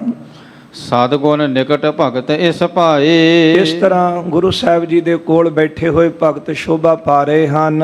ਸ਼੍ਰੀ ਅਰਜਨ ਦਰਸ਼ਨ ਜਨ ਅੰਮ੍ਰਿਤ। ਗੁਰੂ ਅਰਜਨ ਦੇਵ ਸਾਹਿਬ ਸੱਚੇ ਪਾਤਸ਼ਾਹ ਜੀ ਦੇ ਦਰਸ਼ਨਾਂ ਵਿੱਚੋਂ ਅੰਮ੍ਰਿਤ ਪ੍ਰਾਪਤ ਹੋ ਰਿਹਾ ਹੈ। ਪੁਟਨ ਬਿਲੋਚਨ ਪੀਵਤ ਜਾਏ। ਪੁਟਨ ਨਾਮ ਹੈ ਡੂਨਿਆਂ ਦਾ। ਜਿਹੜੇ ਭਗਤ ਜਨ ਨੇ, ਗੁਰੂ ਕੇ ਸਿੱਖ ਹਨ, ਉਹ ਨੇਤਰਾਂ ਰੂਪੀ ਡੂਨਿਆਂ ਦੇ ਨਾਲ ਗੁਰੂ ਸਾਹਿਬ ਜੀ ਦੇ ਦਰਸ਼ਨਾਂ ਰੂਪੀ ਅੰਮ੍ਰਿਤ ਨੂੰ ਪੀ ਰਹੇ। ਸਾਧ ਸੰਗਤ, ਅੰਮ੍ਰਿਤ ਨਾਮ ਹੈ ਮ੍ਰਿਤਿਓ ਤੋਂ ਰਹਿਤ ਕਰਨ ਵਾਲੀ ਵਸਤੂ ਦਾ। ਤੇ ਦਰਅਸਲ ਜੋ ਵੀ ਆਪਾਂ ਨੇਤਰਾਂ ਰਾਹੀਂ ਦੇਖਦੇ ਹਾਂ, ਉਹੀ ਚੀਜ਼ ਸਾਡੇ ਮਨ ਉੱਤੇ ਅਸਰ ਕਰਦੀ ਹੈ ਤੇ ਫਿਰ ਮਨੁੱਖ ਉਸੇ ਤਰ੍ਹਾਂ ਦੇ ਕਰਮ ਕਰਦਾ ਹੈ। ਇਸ ਲਈ ਸਿਆਣੇ ਕਹਿੰਦੇ ਹਨ ਕਿ ਇਹਨਾਂ ਅੱਖਾਂ ਰਾਹੀਂ ਆਪਾਂ ਨੂੰ ਕੋਸ਼ਿਸ਼ ਕਰਨੀ ਚਾਹੀਦੀ ਹੈ ਕਿ ਆਪਾਂ ਚੰਗਾ ਤੋਂ ਚੰਗਾ ਹੀ ਦੇਖੀਏ। ਵੈਸੇ ਗੁਰੂ ਅਮਰਦਾਸ ਸਾਹਿਬ ਜੀ ਨੇ ਵੀ ਸਾਨੂੰ ਉਪਦੇਸ਼ ਦਿੱਤਾ ਹੈ, ਇਹ ਨੇਤਰ ਹੋ ਮੇਰੇ ਹੋ ਹਰ ਤੁਮ ਹੈ ਜੋਤ ਧਰੀ, ਹਰ ਬਿਨ ਅਵਰ ਨਾ ਦੇਖੋ ਕੋਈ। ਹਰ ਬਿਨ ਅਵਰ ਨਾ ਦੇਖੋ ਕੋਈ, ਨਦਰੀ ਹਰ ਨਿਹਾਲਿਆ। ਜੇ ਇਸ ਤਰ੍ਹਾਂ ਦੀ ਦ੍ਰਿਸ਼ਟੀ ਬਣ ਜਾਵੇ ਫਿਰ ਇਹੋ ਵਿਸ ਸੰਸਾਰ ਤੁਮ ਦੇਖਦੇ, ਇਹੋ ਹਰ ਕਾ ਰੂਪ ਹੈ, ਹਰ ਰੂਪ ਨਦਰੀ ਆਇਆ। ਜੇ ਕਿਤੇ ਗੁਰੂ ਐਸੀ ਕਿਰਪਾ ਵਰਤਾ ਦੇਣ, ਸਾਡੀ ਦ੍ਰਿਸ਼ਟੀ ਚੰਗੀ ਹੋ ਜਾਵੇ ਤੇ ਫਿਰ ਇਹਨਾਂ ਨੇਤਰਾਂ ਰਾਹੀਂ ਕੁਝ ਮਾੜਾ ਦਿਸਦਾ ਹੀ ਨਹੀਂ, ਕੁਝ ਮਾੜਾ ਲੱਗਦਾ ਹੀ ਨਹੀਂ। ਇਸ ਤਰ੍ਹਾਂ ਜਿਹੜੇ ਗੁਰੂ ਕੇ ਸਿੱਖ ਨੇ ਜਾਂ ਭਗਤ ਜਨ ਹਨ, ਉਹ ਆਪਣੇ ਅੱਖਾਂ ਰੂਪੀ ਡੂਨਿਆਂ ਰਾਹੀਂ ਗੁਰੂ ਅਰਜਨ ਦੇਵ ਸਾਹਿਬ ਜੀ ਦੇ ਦਰਸ਼ਨ ਰੂਪੀ ਅੰਮ੍ਰਿਤ ਨੂੰ ਪੀ ਰਹੇ ਨੇ। ਕਿਉਂਕਿ ਅੰਮ੍ਰਿਤ ਇੱਕ ਬਹੁਤ ਚੰਗੀ ਵਸਤੂ ਹੈ ਜਿਹੜੀ ਭਾਗਾਂ ਵਾਲਿਆਂ ਨੂੰ ਨਸੀਬ ਹੁੰਦੀ। ਜੇ ਆਪਾਂ ਦੇਖੀਏ ਪੁਰਾਤਨ ਤੋਂ ਪੁਰਾਤਨ ਸਮੇਂ ਦੇ ਵਿੱਚ ਵੀ ਹਰੇਕ ਬੰਦਾ ਅੰਮ੍ਰਿਤ ਦੀ ਭਾਲ ਦੇ ਵਿੱਚ ਸੀ। ਤੇ ਪਹਿਲਾਂ ਵੀ ਕਹਿ ਲਓ, ਅੱਜ ਵੀ ਕਹਿ ਲਓ, ਕਰਮ ਕਿਸੇ ਤਰ੍ਹਾਂ ਦੇ ਵੀ ਮਨੁੱਖ ਦੇ ਹੋਣ, ਪਰ ਹਰੇਕ ਬੰਦਾ ਚਾਹੁੰਦਾ ਹੈ ਕਿ ਮੈਨੂੰ ਅੰਮ੍ਰਿਤ ਮਿਲੇ। ਦੋ ਤਰ੍ਹਾਂ ਦੀਆਂ ਵਸਤੂਆਂ ਨੇ, ਇੱਕ ਅੰਮ੍ਰਿਤ ਹੈ, ਇੱਕ ਜ਼ਹਿਰ ਹੈ। ਤੇ ਹੁਣ ਚਾਹ ਕੇ ਵੀ ਮਨੁੱਖ ਕੋਈ ਵੀ ਜ਼ਹਿਰ ਨੂੰ ਸੇਵਨ ਨਹੀਂ ਕਰਦਾ, ਸਾਰੇ ਅੰਮ੍ਰਿਤ ਦੀ ਭਾਲ ਵਿੱਚ ਨੇ। ਇੱਥੋਂ ਤੱਕ ਕਿ ਜੇ ਦੇਖੀਏ ਕਿ ਜੇ ਸਮੁੰਦਰ ਨੂੰ ਮੰਦਰਾਚਲ ਪਰਬਤ ਰਾਹੀਂ ਰਿੜਕਿਆ ਗਿਆ ਤੇ ਸ਼ੇਸ਼ ਨਾਗ ਨੂੰ ਨੇਤਰਾ ਬਣਾ ਕੇ ਉਹਦੇ ਵਿੱਚੋਂ 14 ਕੀਮਤੀ ਰਤਨ ਨਿਕਲੇ ਤੇ ਜਿਹੜਾ ਅੰਮ੍ਰਿਤ ਸੀ ਉਹ ਪਹਿਲਾ ਕੀਮਤੀ ਰਤਨ ਸੀ ਉਹ ਦੇਵਤਿਆਂ ਦੇ ਹਿੱਸੇ ਆਇਆ। ਇਹ ਵੀ ਜ਼ਿਕਰ ਮਿਲਦਾ ਹੈ ਸਨਾਤਨ ਮਤ ਦੇ ਗ੍ਰੰਥਾਂ ਵਿੱਚੋਂ ਕਿ ਜਿਹੜਾ ਅੰਮ੍ਰਿਤ ਸੀ ਜਦੋਂ ਦੇਵਤਿਆਂ ਨੇ ਲਿਆ ਤੇ ਫਿਰ ਬੜੀ ਚਲਾਕੀ ਦੇ ਨਾਲ ਰਾਹੂ ਨੇ ਇਹ ਜਿਹੜਾ ਅੰਮ੍ਰਿਤ ਸੀ ਉਹ ਚੋਰੀ ਪੀਤਾ ਤੇ ਬਾਅਦ ਵਿੱਚ ਜੰਗ ਹੋਇਆ। ਹੁਣ ਅੰਮ੍ਰਿਤ ਪਾਨ ਕਰਕੇ ਮਰਦਾ ਨਹੀਂ ਸੀ। ਜਦੋਂ ਸਰੀਰ ਦੇ ਦੋ ਹਿੱਸੇ ਹੋਏ ਤੇ ਇਸ ਤੋਂ ਫਿਰ ਕੇਤੂ ਬਣੇ। ਰਾਹੂ ਤੇ ਕੇਤੂ ਦੱਸਿਆ ਇਹਨਾਂ ਦੀ ਸ਼ਿਕਾਇਤ ਗ੍ਰੰਥਾਂ ਵਿੱਚ ਮਿਲਦਾ ਹੈ ਕਿ ਚੰਦਰਮਾ ਨੇ ਕੀਤੀ, ਇਸ ਕਰਕੇ ਚੰਦਰਮਾ ਨੂੰ ਗ੍ਰਸਦੇ ਹਨ। ਇਹ ਸਨਾਤਨ ਮਤ ਦੇ ਗ੍ਰੰਥਾਂ ਵਿੱਚ ਵਿਚਾਰ ਆਉਂਦੀ ਹੈ। ਇੰਜ ਕਹਿ ਲਓ ਕਿ ਸ਼ੁਰੂ ਤੋਂ ਹੀ ਅੰਮ੍ਰਿਤ ਦੀ ਭਾਲ ਵਿੱਚ ਸਾਰੇ ਹਨ। ਸਿਕੰਦਰ ਦਾ ਵੀ ਜ਼ਿਕਰ ਆਉਂਦਾ ਹੈ ਕਿ ਬੜੇ ਯਤਨਾਂ ਰਾਹੀਂ ਇਹ ਅੰਮ੍ਰਿਤ ਤੱਕ ਪਹੁੰਚਿਆ ਤੇ ਜਦੋਂ ਅੰਮ੍ਰਿਤ ਪੀਣ ਲੱਗਾ ਤੇ ਫਿਰ ਦੇਵਤਿਆਂ ਨੇ ਡਰ ਕੇ ਯਤਨ ਕੀਤਾ ਕਿ ਇਹਦੇ ਵਿੱਚੋਂ ਹੱਥੋਂ ਅੰਮ੍ਰਿਤ ਦਾ ਪਿਆਲਾ ਛਡਾ ਦਈਏ। ਤੇ ਇੱਕ ਗਿੱਧ ਜਿਹੜਾ ਸੀ ਉੱਥੇ ਬੈਠਾ ਸੀ ਜਿਹਦਾ ਸਰੀਰ ਗਲਿਆ ਹੋਇਆ, ਸਰੀਰ ਵਿੱਚੋਂ ਪਾਕ ਵਗਦੀ ਸੀ। ਉਹ ਜ਼ੋਰ-ਜ਼ੋਰ ਦੀ ਹੱਸਿਆ ਤੇ ਜਿਹੜਾ ਸਿਕੰਦਰ ਸੀ ਦੇ ਮਨ ਵਿੱਚ ਸ਼ੰਕਾ ਖੜਾ ਹੋ ਗਿਆ ਤੇ ਕਹਿਣ ਲੱਗਾ ਕਿ ਤੂੰ ਹੱਸਦੀ ਕਿਉਂ ਹੈ? ਤੇ ਉਹ ਗਿੱਧ ਅੱਗੋਂ ਕਹਿੰਦੀ ਹੈ ਕਿ ਪੀ ਲੈ ਪੀ ਲੈ। ਫਿਰ ਸਿਕੰਦਰ ਨੇ ਪੁੱਛਿਆ ਤੇਰੇ ਹੱਸਣ ਦਾ ਕਾਰਨ? ਕਹਿਣ ਲੱਗੇ ਤੇਰੇ ਹੱਥ ਵਿੱਚ ਅੰਮ੍ਰਿਤ ਦਾ ਪਿਆਲਾ, ਤੇ ਅੰਮ੍ਰਿਤ ਦਾ ਭਾਵ ਹੁੰਦਾ ਮ੍ਰਿਤਿਉ ਤੋਂ ਰਹਿਤ ਹੋ ਜਾਂਦਾ ਹੈ ਬੰਦਾ ਪੀ ਕੇ। ਹੁਣ ਮੈਂ ਵੀ ਕਿਸੇ ਸਮੇਂ ਪੀਤਾ ਸੀ, ਮੈਨੂੰ ਹੁਣ ਮੌਤ ਨਹੀਂ ਆਉਂਦੀ, ਪਰ ਮੇਰੀ ਹਾਲਤ ਵੇਖ ਕੇ ਮੇਰੇ ਰੋਂਬ ਵੀ ਝੜ ਗਏ ਨੇ, ਖੰਭ ਵੀ ਝੜ ਗਏ ਤੇ ਮੇਰੇ ਸਰੀਰ 'ਚੋਂ ਪਾਕ ਵਗਦੀ ਹੈ, ਪਰ ਮੈਨੂੰ ਮੌਤ ਨਹੀਂ ਆ ਰਹੀ। ਜਦੋਂ ਸਿਕੰਦਰ ਦੇ ਕੰਨਾਂ 'ਚ ਬੋਲ ਪਏ, ਹੁਣ ਬਾਦਸ਼ਾਹ ਜਿਹੜੇ ਨੇ ਉਹ ਇੰਨਾ ਕੀ ਸੁਣ ਕੇ ਜਿਹੜਾ ਸੀ ਸਿਕੰਦਰ ਬਾਦਸ਼ਾਹ ਨੇ ਆਪਣੇ ਹੱਥੋਂ ਅੰਮ੍ਰਿਤ ਦਾ ਪਿਆਲਾ ਡੋਲ ਦਿੱਤਾ, ਜਿਹਦਾ ਜ਼ਿਕਰ ਬਾਣੀ ਦੇ ਵਿੱਚ ਵੀ ਆਉਂਦਾ ਹੈ, ਕਰ ਮੈਂ ਅੰਮ੍ਰਿਤ ਆਣ ਨਿਸਾਰਿਓ, ਖਿਸਰ ਗਇਓ ਭੂਮ ਪਰ ਡਾਰਿਓ। ਕਹਿੰਦੇ ਹੱਥਾਂ ਦੇ ਵਿੱਚ ਆਇਆ ਹੋਇਆ ਸਿਕੰਦਰ ਦੇ ਅੰਮ੍ਰਿਤ ਦਾ ਪਿਆਲਾ, ਪਰ ਭਾਗ ਨਾ ਹੋਣ ਕਰਕੇ ਉਹ ਜਿਹੜਾ ਪਿਆਲਾ ਸੀ ਸਿਕੰਦਰ ਨੇ ਡੋਲ ਦਿੱਤਾ। ਤਾਈਓ ਗੁਰੂ ਅਮਰਦਾਸ ਸਾਹਿਬ ਜੀ ਦੇ ਬਚਨ ਆਪਾਂ ਪੜ੍ਹਦੇ ਹਨ ਕਿ ਸੁਰ ਨਰ ਮੁਨ ਜਨ ਅੰਮ੍ਰਿਤ ਖੋਜਦੇ, ਸੋ ਅੰਮ੍ਰਿਤ ਗੁਰ ਤੇ ਪਾਇਆ। ਹੋ ਸਕਦਾ ਕਿ ਉਹ ਅੰਮ੍ਰਿਤ ਮ੍ਰਿਤਿਉ ਤੋਂ ਰਹਿਤ ਕਰਨ ਵਾਲਾ ਹੋਵੇ, ਪਰ ਇੱਧਰ ਜਿਹੜਾ ਅੰਮ੍ਰਿਤ ਗੁਰੂ ਸਾਹਿਬ ਜੀ ਨੇ ਸਾਨੂੰ ਬਖਸ਼ਿਆ ਹੈ ਨਾ, ਇਹ ਅੰਮ੍ਰਿਤ ਦੀ ਜੇ ਤਾਕਤ ਵੇਖਣੀ ਹੋਵੇ ਤੇ ਜਿਨ੍ਹਾਂ ਦਾ ਜ਼ਿਕਰ ਆਪਾਂ ਪਿੱਛੇ ਪੜ੍ਹਿਆ ਘੱਲੂਘਾਰੇ ਦੇ ਵਿੱਚ, ਜਦੋਂ ਅਬਦਾਲੀ ਦੀਆਂ ਫੌਜਾਂ ਜਹਾਨ ਖਾਨ ਵੱਲੋਂ ਹਰਿਮੰਦਰ ਸਾਹਿਬ ਉੱਤੇ ਹਮਲਾ ਕੀਤਾ ਗਿਆ, ਹਰਿਮੰਦਰ ਸਾਹਿਬ ਦੀ ਬੇਅਦਬੀ ਨਾ ਸਹਾਰਦਿਆਂ ਉਸ ਬੁੱਢੇ ਜਰਨੈਲ ਨੇ ਅਮਰ ਸ਼ਹੀਦ ਬਾਬਾ ਦੀਪ ਸਿੰਘ ਸਾਹਿਬ, ਜਿਨ੍ਹਾਂ ਦਾ ਸੀਸ ਤਲੀ ਦੇ ਉੱਤੇ ਹੈ, ਇੱਕ ਹੱਥ ਵਿੱਚ ਖੰਡਾ ਹੈ, ਵੈਰੀਆਂ ਦੇ ਆਉ ਲਾਉਂਦੇ ਹੋਏ ਸ਼੍ਰੀ ਹਰਿਮੰਦਰ ਸਾਹਿਬ ਪਹੁੰਚਦੇ। ਜੇ ਅੰਮ੍ਰਿਤ ਦੀ ਤਾਕਤ ਦੇਖਣੀ ਹੋਵੇ ਤੇ ਇਹ ਤਾਕਤ ਹੈ ਕਿ ਸਰੀਰ ਨਾਲੋਂ ਸਿਰ ਤਾਂ ਜੁਦਾ ਹੋ ਗਿਆ, ਪਰ ਹਲੇ ਤੱਕ ਜਿਹੜੇ ਪ੍ਰਾਣ ਸਨ ਉਹ ਚੱਲ ਰਹੇ ਨੇ। ਇਹ ਪ੍ਰਣ ਜਿਹੜਾ ਕੀਤਾ ਸੀ ਉਹ ਪੂਰਾ ਨਿਭਾਇਆ। ਇਹ ਗੁਰੂ ਕਲਗੀਧਰ ਸਾਹਿਬ ਜੀ ਦੇ ਦਿੱਤੇ ਹੋਏ ਅੰਮ੍ਰਿਤ ਦੀ ਤਾਕਤ ਸੀ। ਵੈਸੇ ਗੁਰੂ ਕੇ ਕੱਲੇ ਕੱਲੇ ਬੋਲ ਵਿੱਚੋਂ ਅੰਮ੍ਰਿਤ ਸਿਮਦਾ ਹੈ। ਜਦੋਂ ਸਿੱਖ ਭਾਵਨਾ ਬਣਾ ਕੇ ਆਪਣੇ ਕੰਨਾਂ ਨੂੰ ਡੂਨੇ ਬਣਾ ਲੈਂਦਾ ਹੈ ਨਾ, ਤੇ ਫਿਰ ਗੁਰੂ ਦਾ ਇੱਕ ਇੱਕ ਬੋਲ ਸਿੱਖ ਲਈ ਅੰਮ੍ਰਿਤ ਹੈ। ਹੁਣ ਉਹ ਅੰਮ੍ਰਿਤ ਪਤਾ ਨਹੀਂ ਪੁਰਾਤਨ ਸਮੇਂ ਕੈਸਾ ਹੋਵੇ, ਜਾਂ ਹੋ ਸਕਦਾ ਲਾਲਚ ਵਸ ਹੋ ਕੇ ਲੋਕ ਚਾਹੁੰਦੇ ਹੋਣ ਕਿ ਅਸੀਂ ਜਿਉਂਦੇ ਰਹੀਏ, ਸਾਨੂੰ ਅੰਮ੍ਰਿਤ ਮਿਲ ਜਾਵੇ। ਪਰ ਗੁਰੂ ਕਾ ਸਿੱਖ ਆਤਮਿਕ ਸੁੱਖ ਲੈਣ ਵਾਸਤੇ ਗੁਰੂ ਕੇ ਅੰਮ੍ਰਿਤਮਈ ਬੋਲਾਂ ਨੂੰ ਆਪਣੇ ਕੰਨਾਂ ਰੂਪੀ ਡੂਨਿਆਂ ਵਿੱਚ ਪਾਉਂਦਾ ਹੈ ਕਿ ਜਿਹੜੇ ਬਾਹਰ ਇੱਧਰ ਉੱਧਰ ਦੀਆਂ ਗੱਲਾਂ ਨੇ, ਨਿੰਦਿਆ ਚੁਗਲੀ ਵਾਲੇ ਬੋਲ ਨੇ, ਉਹ ਤਾਂ ਇੰਝ ਕਹਿ ਲਓ ਕਿ ਜ਼ਹਿਰ ਦੀ ਤਰ੍ਹਾਂ ਨੇ, ਅੰਦਰ ਜਾਂਦੇ ਨੇ ਤੇ ਜਿਸ ਤਰ੍ਹਾਂ ਜ਼ਹਿਰ ਜਾਵੇ ਤੇ ਸਰੀਰ ਨੂੰ ਰੋਗੀ ਕਰ ਦਿੰਦਾ ਹੈ, ਮੌਤ ਵੀ ਹੋ ਜਾਂਦੀ ਹੈ। ਤਾਈਓ ਗੁਰੂ ਸਾਹਿਬ ਜੀ ਨੇ ਕਿਹਾ ਹੈ ਹਰੇਕ ਚੀਜ਼ ਦੀ ਔਸ਼ਧੀ ਹੈ, ਪਰ ਨਿੰਦਕ ਦਾ ਕੋਈ ਦਾਰੂ ਨਹੀਂ, ਨਿੰਦਕ ਦੀ ਕੋਈ ਦਵਾਈ ਨਹੀਂ। ਇਸ ਲਈ ਉਹ ਜ਼ਹਿਰ ਕਹਿ ਲਓ। ਤੇ ਇੱਧਰ ਅੰਮ੍ਰਿਤ ਕੀ ਹੈ? ਗੁਰੂ ਸਾਹਿਬ ਜੀ ਦੇ ਬੋਲ, ਗੁਰੂ ਸਾਹਿਬ ਦਾ ਇਤਿਹਾਸ ਜਿਹੜਾ ਆਪਾਂ ਸੁਣ ਰਹੇ ਹਾਂ ਨਾ, ਇਹ ਅੰਮ੍ਰਿਤ ਦੀ ਤਰ੍ਹਾਂ। ਤੇ ਸਿੱਖ ਡੂਨੇ ਬਣਾ ਕੇ ਇਸ ਅੰਮ੍ਰਿਤ ਨੂੰ, ਕੰਨਾਂ ਨੂੰ ਡੂਨੇ ਬਣਾ ਕੇ ਕੰਨਾਂ ਰਾਹੀਂ ਇਸ ਅੰਮ੍ਰਿਤ ਨੂੰ ਅੰਦਰ ਪਾਉਂਦੇ ਹਨ। ਭਾਈ ਵੀਰ ਸਿੰਘ ਜੀ ਨੇ ਵੀ ਲਿਖਿਆ ਸੀ, ਲਿਖਦੇ ਹਨ, ਅੰਮ੍ਰਿਤ ਛੰਨਾ ਡੁੱਲ ਡੁੱਲ ਕਰਦਾ ਉਹਨਾਂ ਮੇਰੇ ਹੱਥ ਫੜਾਇਆ। ਸਾਡੇ ਤੇ ਅਕਾਲ ਪੁਰਖ ਨੇ ਬਹੁਤ ਰਹਿਮਤ ਕੀਤੀ ਹੈ। ਇਹ ਸਰੀਰ ਦੇ ਅੰਦਰ ਜਿਹੜੇ ਸਵਾਸ ਕੀਮਤੀ ਪਾਏ ਨੇ, ਹੋਰ ਸੰਗਤ ਜੀ ਇਹ ਵੀ ਅੰਮ੍ਰਿਤ ਦੀ ਤਰ੍ਹਾਂ ਬਹੁਤ ਕੀਮਤੀ ਹਨ। ਜਿਸ ਤਰ੍ਹਾਂ ਅੰਮ੍ਰਿਤ ਬੇਸ਼ਕੀਮਤੀ ਹੈ ਨਾ, ਇਸੇ ਤਰ੍ਹਾਂ ਸਾਡੇ ਸਰੀਰ ਵਿੱਚ ਚੱਲ ਰਹੇ ਕੱਲਾ ਕੱਲਾ ਸਵਾਸ ਇਹ ਵੀ ਬੇਸ਼ਕੀਮਤੀ ਹੈ। ਜਿਸ ਤਰ੍ਹਾਂ ਅੰਮ੍ਰਿਤ ਦਾ ਮੁੱਲ ਕੋਈ ਨਹੀਂ, ਉਸੇ ਤਰ੍ਹਾਂ ਇਹ ਸਵਾਸਾਂ ਦਾ ਮੁੱਲ ਕੋਈ ਨਹੀਂ। ਇਹ ਸਰੀਰ ਦੇ ਵਿੱਚ ਕੀਮਤੀ ਸਵਾਸ ਸਾਨੂੰ ਪਰਮਾਤਮਾ ਨੇ ਦਿੱਤੇ। ਫਿਰ ਅੰਮ੍ਰਿਤ ਛੰਨਾ ਡੁੱਲ ਡੁੱਲ ਕਰਦਾ ਉਹਨਾਂ ਸਾਡੇ ਹੱਥ ਫੜਾਇਆ, ਆਖਣ ਲੱਗੇ ਸਾਰਾ ਪੀ ਲੈ ਮੈਂ ਤੇਰੇ ਲਈ ਬਣਾਇਆ। ਇਹ ਗੁਰੂ ਸਾਹਿਬ ਜੀ ਦੇ ਪਾਵਨ ਬਚਨ ਸਾਡੇ ਲਈ ਅੰਮ੍ਰਿਤ ਦੀ ਤਰ੍ਹਾਂ ਨੇ ਤੇ ਸਾਨੂੰ ਕਿਰਪਾ ਕਰਕੇ ਬਖਸ਼ੇ ਕਿ ਤੁਹਾਡੇ ਲਈ ਅੰਮ੍ਰਿਤ ਤਿਆਰ ਕੀਤਾ ਹੈ। ਸ੍ਰੀ ਗੁਰੂ ਗ੍ਰੰਥ ਸਾਹਿਬ ਜੀ ਦੀ ਪਾਵਨ ਸੰਪੂਰਨ ਬਾਣੀ ਅੰਮ੍ਰਿਤਮਈ ਬਾਣੀ ਹੈ। ਆਖਣ ਲੱਗੇ ਸਾਰਾ ਪੀ ਲੈ ਮੈਂ ਤੇਰੇ ਲਈ ਬਣਾਇਆ, ਮੈਂ ਝਿਜਕੀ ਮਤ ਕੌੜਾ ਹੋਵੇ, ਵਹਿਮਾਂ ਨੇ ਮਤ ਮਾਰੀ। ਕਿਉਂਕਿ ਵਹਿਮਾਂ ਭਰਮਾਂ ਦੇ ਵਿੱਚ ਮਨੁੱਖ ਛੇਤੀ ਪੈਂਦਾ ਹੈ। ਤੇ ਜੇ ਕਿਤੇ ਇਹ ਸੁਣਨ ਨੂੰ ਮਿਲੇ ਕਿ ਬਾਣੀ ਪੜ੍ਹਨ ਦੇ ਨਾਲ ਸਾਨੂੰ ਸਾਰੇ ਸੁੱਖ ਮਿਲ ਜਾਣਗੇ, ਆਤਮਿਕ ਸੁੱਖ ਜਦੋਂ ਮਿਲ ਗਏ, ਜਦੋਂ ਆਤਮਾ ਹੀ ਅਡੋਲ ਹੋ ਗਈ ਤੇ ਫਿਰ ਦੁੱਖ ਤੇ ਕੋਈ ਰਹਿ ਹੀ ਨਹੀਂ ਨਾ ਜਾਂਦਾ। ਕਿਉਂਕਿ ਦੁੱਖ ਸੁੱਖ ਤਾਂ ਸਰੀਰ ਤੱਕ ਸੀਮਤ ਨੇ। ਜਿਹੜੀ ਬਾਣੀ ਹੈ ਉਹ ਤਾਂ ਸਾਨੂੰ ਚੌਥੀ ਅਵਸਥਾ ਦੀ ਪ੍ਰਾਪਤੀ ਕਰਾਉਂਦੀ ਹੈ। ਚੌਥਾ ਸੁਣੈ ਜੋ ਨਰ ਜਾਣੈ, ਤਾਕੂ ਪਾਪ ਨ ਪੁੰਨੰਗ, ਪੁੰਨੀ ਪਾਪੀ ਆਖਣ ਨਾ ਹੈ। ਆਖਣ ਲੱਗੇ ਸਾਰਾ ਪੀ ਲੈ ਮੈਂ ਤੇਰੇ ਲਈ ਬਣਾਇਆ, ਮੈਂ ਝਿਜਕੀ ਮਤ ਕੌੜਾ ਹੋਵੇ, ਵਹਿਮਾਂ ਨੇ ਮਤ ਮਾਰੀ। ਸੋਚਾਂ ਕਰਦਿਆਂ ਡੁੱਲ ਗਿਆ ਸਾਰਾ, ਬੁੱਲਾਂ ਤੀਕ ਨਾ ਆਇਆ। ਇਹ ਨਾ ਹੋਵੇ ਕਿ ਕੀਮਤੀ ਸਵਾਸ ਬਤੀਤ ਹੋ ਜਾਣ ਤੇ ਜਿਹੜਾ ਅੰਮ੍ਰਿਤ ਸਤਿਗੁਰਾਂ ਨੇ ਸਾਨੂੰ ਕੀਮਤੀ ਬਖਸ਼ਿਆ ਹੈ ਉਹ ਅੰਮ੍ਰਿਤ ਆਪਣੇ ਬੁੱਲਾਂ ਤੱਕ ਲਿਆ ਕੇ ਉਹਨੂੰ ਕਦੇ ਪੀਣਾ ਨਾ ਕਰੀਏ, ਉਹਨੂੰ ਕਦੇ ਆਪਣੇ ਮੁਖ ਨੂੰ ਨਾ ਲਾਈਏ। ਇਸ ਲਈ ਗੁਰੂ ਸਾਹਿਬ ਜੀ ਦੇ ਦਰਸ਼ਨ ਅੰਮ੍ਰਿਤਮਈ ਨੇ ਤੇ ਜਿਹੜੀਆਂ ਸਿੱਖ ਸੰਗਤਾਂ ਨੇ, ਜਿਹੜੇ ਭਗਤ ਗੁਰੂ ਸਾਹਿਬ ਲਾਗੇ ਬੈਠੇ ਨੇ, ਉਹ ਮਹਾਰਾਜ ਜੀ ਦੇ ਦਰਸ਼ਨਾਂ ਵਿੱਚੋਂ ਨੇਤਰਾਂ ਨੂੰ ਡੂਨੇ ਬਣਾ ਕਰਕੇ ਤੇ ਮਹਾਰਾਜ ਜੀ ਦੇ ਦਰਸ਼ਨ ਰੂਪੀ ਅੰਮ੍ਰਿਤ ਨੂੰ ਪੀ ਰਹੇ ਹਨ। ਨਹਿ ਤ੍ਰਿਪਤੈ ਹਿਤ ਕਰ ਢਿਗ ਬੈਠੈ। ਜਿਸ ਤਰ੍ਹਾਂ ਕੋਈ ਚੰਗੀ ਵਸਤੂ ਮਨੁੱਖ ਨੂੰ ਮਿਲ ਜਾਵੇ ਤੇ ਬੰਦਾ ਕਹਿੰਦਾ ਹਲੇ ਤੱਕ ਮੈਂ ਰੱਜਿਆ ਨਹੀਂ, ਇਸੇ ਤਰ੍ਹਾਂ ਹੀ ਹੈ ਨਾ, ਜਦੋਂ ਗੁਰੂ ਕੇ ਪਿਆਰ ਵਾਲੇ ਸਿੱਖ ਗੁਰੂ ਸਾਹਿਬ ਜੀ ਦਾ ਜਸ ਸੁਣਦੇ ਨੇ ਫਿਰ ਕਹਿੰਦੇ ਨੇ ਹੋਰ ਸੁਣਾਓ, ਸਾਡਾ ਰੱਜ ਨਹੀਂ ਹੋਇਆ। ਤੇ ਮਹਾਰਾਜ ਗੁਰੂ ਅਰਜਨ ਦੇਵ ਸਾਹਿਬ ਜੀ ਦੇ ਕੋਲ ਬੈਠੇ ਜਿਹੜੇ ਭਗਤ ਨੇ ਨਾ, ਉਹ ਅੱਖਾਂ ਰਾਹੀਂ ਡੂਨੇ ਬਣਾ ਕੇ ਨੇਤਰਾਂ ਨੂੰ ਤੇ ਦਰਸ਼ਨ ਰੂਪੀ ਅੰਮ੍ਰਿਤ ਨੂੰ ਪੀ ਰਹੇ। ਦਰਸ਼ਨ ਕਰਦਿਆਂ ਕਰਦਿਆਂ ਰੱਜਦੇ ਨਹੀਂ ਹਨ। ਸੁਨਹਿ ਬਚਨ ਤਿਉ ਤਿਉ ਹਰ ਖਾਏ। ਜਿਉਂ-ਜਿਉਂ ਗੁਰੂ ਸਾਹਿਬ ਦੇ ਰਸਨਾ ਤੋਂ ਕੀਮਤੀ ਬਚਨ ਸੁਣਦੇ ਨੇ, ਸੁਣ ਸੁਣ ਕੇ ਬੜੇ ਪ੍ਰਸੰਨ ਹੁੰਦੇ ਹਨ। ਮਹਾ ਸੁਸ਼ੀਲ ਪ੍ਰੇਮ ਭਰਪੂਰਨ। ਜਿਉਂ-ਜਿਉਂ ਕੰਨਾਂ ਰਾਹੀਂ ਬਚਨ ਸੁਣੇ ਤਿਉਂ-ਤਿਉਂ ਮਨ ਪ੍ਰਸੰਨ ਹੁੰਦਾ ਹੈ। ਜਦੋਂ ਮਨ ਪ੍ਰਸੰਨ ਹੋਇਆ ਤੇ ਫਿਰ ਗੁਰੂ ਨਾਲ ਪਿਆਰ ਵੀ ਹੋਰ ਬਣਦਾ ਹੈ। ਪਹਿਲਾਂ ਦਰਸ਼ਨ ਕੀਤੇ, ਦਰਸ਼ਨ ਕਰਕੇ ਫਿਰ ਆਪਾਂ ਬੈਠ ਕੇ ਗੁਰੂ ਸਾਹਿਬ ਜੀ ਦੇ ਬਚਨਾਂ ਨੂੰ ਸੁਣਿਆ।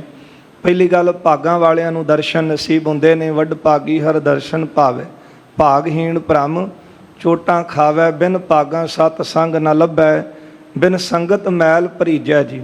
ਇਸ ਲਈ ਭਾਗਾਂ ਵਾਲਿਆਂ ਨੂੰ ਸਤ ਸੰਗਤ ਦੀਆਂ ਘੜੀਆਂ ਪ੍ਰਾਪਤ ਹੁੰਦੀਆਂ ਨੇ। ਭਾਗਾਂ ਵਾਲੇ ਹਾਂ, ਪਰ ਉਸ ਤੋਂ ਵੀ ਵੱਡੇ ਭਾਗ ਨੇ ਜੇ ਗੁਰੂ ਸਾਹਿਬ ਨੇ ਕੋਲ ਬਿਠਾ ਕੇ ਸਾਨੂੰ ਆਪਣਾ ਉਪਦੇਸ਼ ਦਿੱਤਾ ਹੈ। ਜੇ ਗੁਰੂ ਸਾਹਿਬ ਦਾ ਉਪਦੇਸ਼ ਸੁਣਿਆ ਫਿਰ ਮਨ ਵਿੱਚ ਗੁਰੂ ਸਾਹਿਬ ਪ੍ਰਤੀ ਪ੍ਰੇਮ ਬਣਿਆ, ਮਨ ਪ੍ਰਸੰਨ ਹੋਇਆ ਤੇ ਗੁਰੂ ਸਾਹਿਬ ਦੇ ਨਾਲ ਹੋਰ ਨੇੜਤਾ ਬਣਦੀ ਹੈ। ਪ੍ਰਭ ਸਿਮਰਨ ਉਪਦੇਸ਼ ਬਤਾਏ। ਗੁਰੂ ਸਾਹਿਬ ਸਾਨੂੰ ਕੀ ਉਪਦੇਸ਼ ਦਿੰਦੇ ਨੇ? ਪ੍ਰਭ ਸਿਮਰਨ ਉਪਦੇਸ਼ ਬਤਾਏ। ਗੁਰੂ ਨਾਨਕ ਸਾਹਿਬ ਸੱਚੇ ਪਾਤਸ਼ਾਹ ਜੀ ਨੇ ਕਿਸੇ ਵੀ ਮਤ ਵਾਲਾ ਕੋਈ ਮਨੁੱਖ ਆਇਆ ਤੇ ਉਪਦੇਸ਼ ਇਹੋ ਹੀ ਦਿੱਤਾ ਹੈ ਕਿ ਮਨੁੱਖਾ ਜਨਮ ਬੜਾ ਕੀਮਤੀ ਹੈ। ਇਹ ਕੱਲਾ ਕੱਲਾ ਸਾਹ ਬੜਾ ਕੀਮਤੀ ਹੈ। ਇਹਨੂੰ ਹੋਰ ਵੀ ਆਪਾਂ ਭਾਗਾਂ ਵਾਲਾ ਬਣਾ ਲਈਏ। ਸਾਹ ਬੜਾ ਕੀਮਤੀ ਸੀ, ਪਰ ਜੇ ਅਨੇਕਾਂ ਹੀ ਇਹ ਕੀਮਤੀ ਸਵਾਸ ਵਿਸ਼ਿਆਂ ਦੇ ਭਾ ਅਜਾਈ ਗਵਾ ਦਿੱਤੇ। ਰਹਿਣ ਗਵਾਈ ਸੋਏ ਕੈ ਦਿਵਸ ਗਵਾਇਆ ਖਾਏ, ਹੀਰੇ ਜੈਸਾ ਜਨਮ ਹੈ ਕੌਡੀ ਬਦਲਿਆ ਜਾਏ। ਜੇ ਕਿਤੇ ਇੱਕ ਹੀਰਾ ਮਿਲ ਜਾਵੇ ਤੇ ਹੀਰੇ ਦਾ ਮੁੱਲ ਪਾਉਣ ਵਾਲਾ ਮਿਲੇ ਜੌਹਰੀ ਅਸਲ ਸਾਲਸਰਾਏ ਵਰਗਾ, ਫਿਰ ਪਤਾ ਲੱਗਦਾ ਹੈ ਕਿ ਇੱਕ ਹੀਰੇ ਦੀ ਕਿੰਨੀ ਕੀਮਤ ਹੈ।